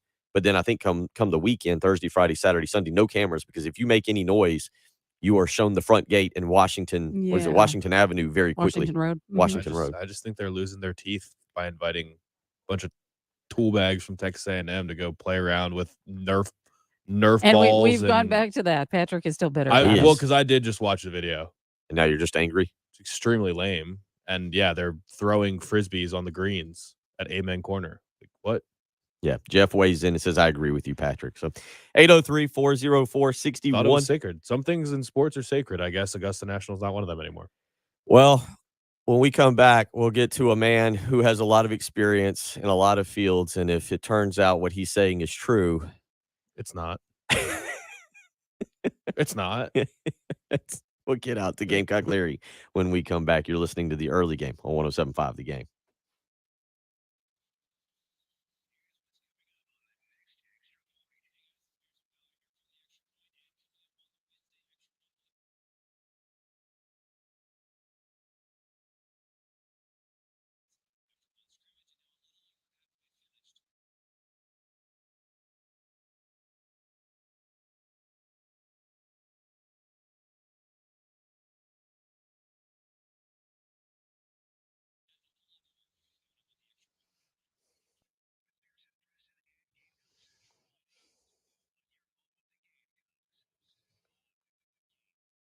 We are getting into that time of year where you need a reliable vehicle to get you to all these great events, these great sporting events. Think about the next 8 weeks. The Wells Fargo up at Quail Hollow is not taking place there because they're getting ready for the President's Cup. But you got the tournament this weekend. You got the tournament next weekend. Darlington is coming up in May. You've got trips to the beach. You need a reliable vehicle to get you where you need to go. And at Love Chevrolet, they are ready to take care of you. They know the difficulty right now looking for a new car, truck, SUV, and between a lack of inventory and some dealerships charging thousands above MSRP for ridiculous add-ons, it can be a little agitating. The big old capital A regarding finding a vehicle. But at Love Chevrolet, they simply refuse to take advantage of you, the customer, right now. That would be unfair. And with Love Chevrolet having done business since 1961, they continue to make sure their customer is put first. That's why they never sell over MSRP, and they're not about to stick you with any silly add-ons just to jack up the price. Again, go visit Love Chevrolet out in Harbison, I-26 between Lowe's and Frankie's Fun Park. Maybe you just want to visit on the web, lovechevy.com. You can actually speak online to one of their friendly, seasoned professionals. They'll help you order the vehicle, color, and equipment that you have been wanting, not what you have to settle for. At Love Chevrolet, they take care of their customer. They've done it for over 60 years, and they'll continue to do it because they know the customer comes first. Love Chevrolet will never try to take advantage of you. So go check them out. I-26 in Harbison between Lowe's and Frankie's Fun Park, or on the web, lovechevy.com. Get out to Love Chevrolet and find new roads.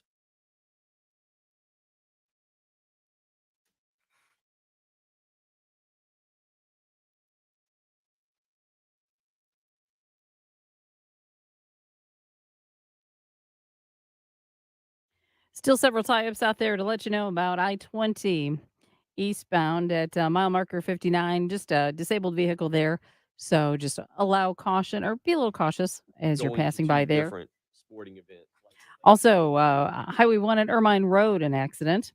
Cedar Crest Drive at Freedom Drive, an accident there. I-20 eastbound at mile marker 55. So, again, that is in the vicinity of Highway 6.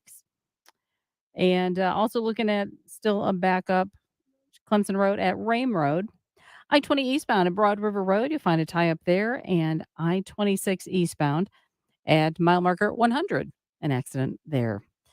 Kind of busy out there, so allow a little extra time to get to where you need to go. This afternoon, we could see some showers and thunderstorms at 79 for the high. Right now, it's a little bit breezy, and it's 62 at 107.5 The Game.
Wrapping up the Wednesday episode tomorrow morning as we get going.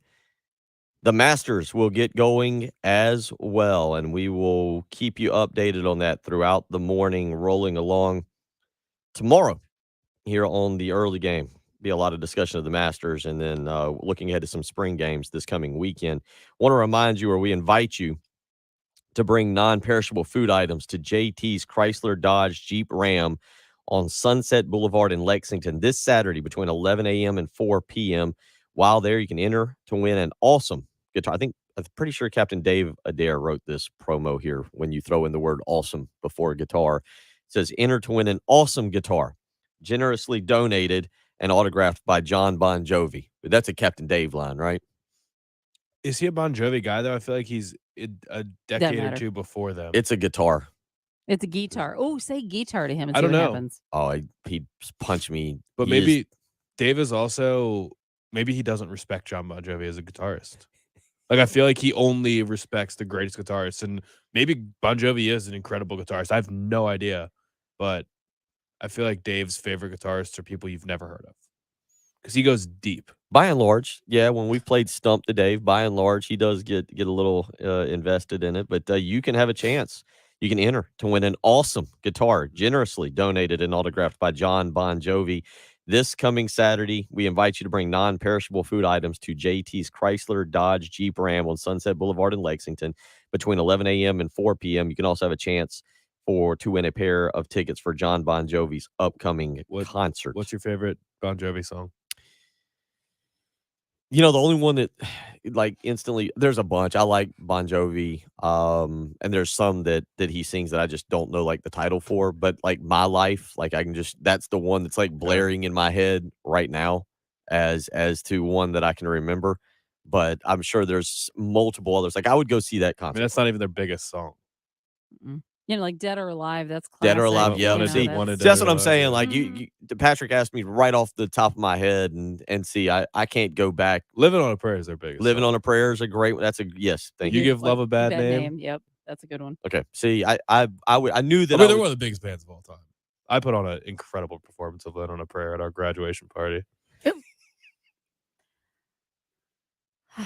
We played it on this show. You put on? Wait a minute. We've played it on this show. We've also found out that he's like a dancing fool. I found out the other day when you were running a little late, he was talking about how he can bust a move at wedding receptions. I don't know if I went back and re-listened or what it was, but I recaught that with Patrick talking about tearing up the dance floor and just cutting a rug, and I mean, I think we need to see this on display. Whoever DJ'd that wedding apparently was on this to text it into our show. And they said I DJ'd the wedding you were at, and I said, did you notice anyone just destroying the dance floor?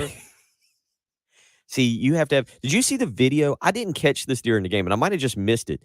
Did you catch the part where Armando Baycott the other day was driving to his right? The floorboard? And the floor just caved? Yeah. Jen, have you seen that? No, I have not. The floor, we say I saw moronic. It's not like obviously there's not a hole in it. That would have made national news where he steps through, but the floor caves under. You see the floor bend. I'd say, what do you think, 2 inches? Wow. Yeah. Is that fair? A bunch of idiot Duke fans were like, seeing you guys made fun of Zion. Like, no, Zion broke through his shoe. Yeah. That was the shoe's fault. It was Nike's fault. This is a hazard. If you haven't seen it, go back and watch. Was it late in the game? I believe it was with a minute left. Yeah, late in the game. That's why crucial period. And I didn't see it. He fell and really could have done serious damage to an already injured ankle. Yeah. That's and they could have used him in closing time. Right. Yeah. That's an interesting thing for the NCAA on how those floors are built, because he does go right. If you haven't seen it, you can Google that video. Put the Final Four back in basketball arenas. Also, some of the pictures of the nosebleed section of the Superdome looking down the court is absurd. Yeah, I would never pay. You can't see anything. Never pay for a ticket in the nosebleed. I don't, because of the configurations of those football stadiums hosting basketball games. It's awful viewing. That's just greedy trying to make extra money. Yeah, it's not offering really anything. Yeah, I just go back and watch. If you haven't seen it today, it was in the final minute, so probably a lot of you did not stay up for it. But the floor absolutely caves under Armando Baycott the other night, late in the ball game. Let's get out to the Love Chevy phone lines to wrap up the program. And yes, it is Larry. Hello, Larry. All right. Our own Masters champion, apparently. Larry, how you doing this morning? What's on your mind? I'm doing okay. I just want to say something to you young golfers out there. Back in 1949, when I caddied at the Augusta Nationals, you talk about this high-priced breakfast and dinner you eating now. Back in 1949, I had coffee, biscuits, fatback, grits, and liver pudding. Go Tiger! Oh, Lord, I didn't mean to say that. Go Gamecock. Talk to you later, Bill. What just happened? You said tiger, not tigers. He's talking Tiger Woods, right? That's what I was talking about, Tiger Woods, Yeah, but I exactly. didn't mean to say Tigers. I don't like them Tigers. Yeah, I caddied in 1949. You caddied. I don't know. Who did you caddy for? I don't forget his name now. I think his name was Bill. Let me see. I think his name was Gary Play. No, not Gary. What's the other? Nicholson. No. It was, what's his name? Gary Player. Yeah. Back in That's it. 1949, I was a caddy. All right. That's okay. I think Tiger Larry. Tiger Larry. Yeah. Oh, boy. You want to guess who you guys want to take a guess? The winner of the 1949 Masters. It's a very popular name. It's an old name. Arnold Palmer. I mean, he's not that old, but I don't Sam Snead. No. You looked that up. I did look it up. Okay.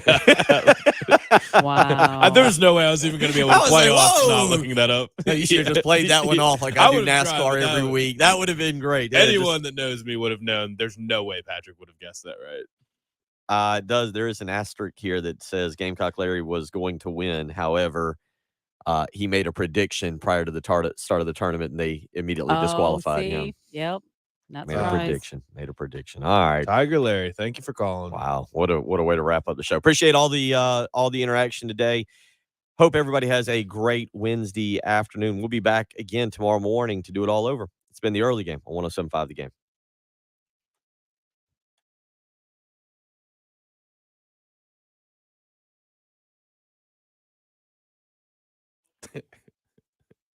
He should have Googled. Come up with his fibber. The thing with that is there's part of you that's like he legitimately thinks he caddied for Gary Player, who I don't know what that was. Yeah. No, he was messing with you because he told me, he said, I'm going to have some fun with Bill. he did it. He did. He said go But Tiger. he didn't. He said 40. So that was a 13-year-old Gary Player in 1949. And that'd be about right. That seems about when Gary Player started playing. Mm-hmm. There you go. Well, good way to end it. All right, everybody. All right, everybody. See you guys tomorrow. Take care. Tomorrow's Thursday, right? Yes. Okay, It so is. Masters actually starts tomorrow. Cool. Off to bar 3.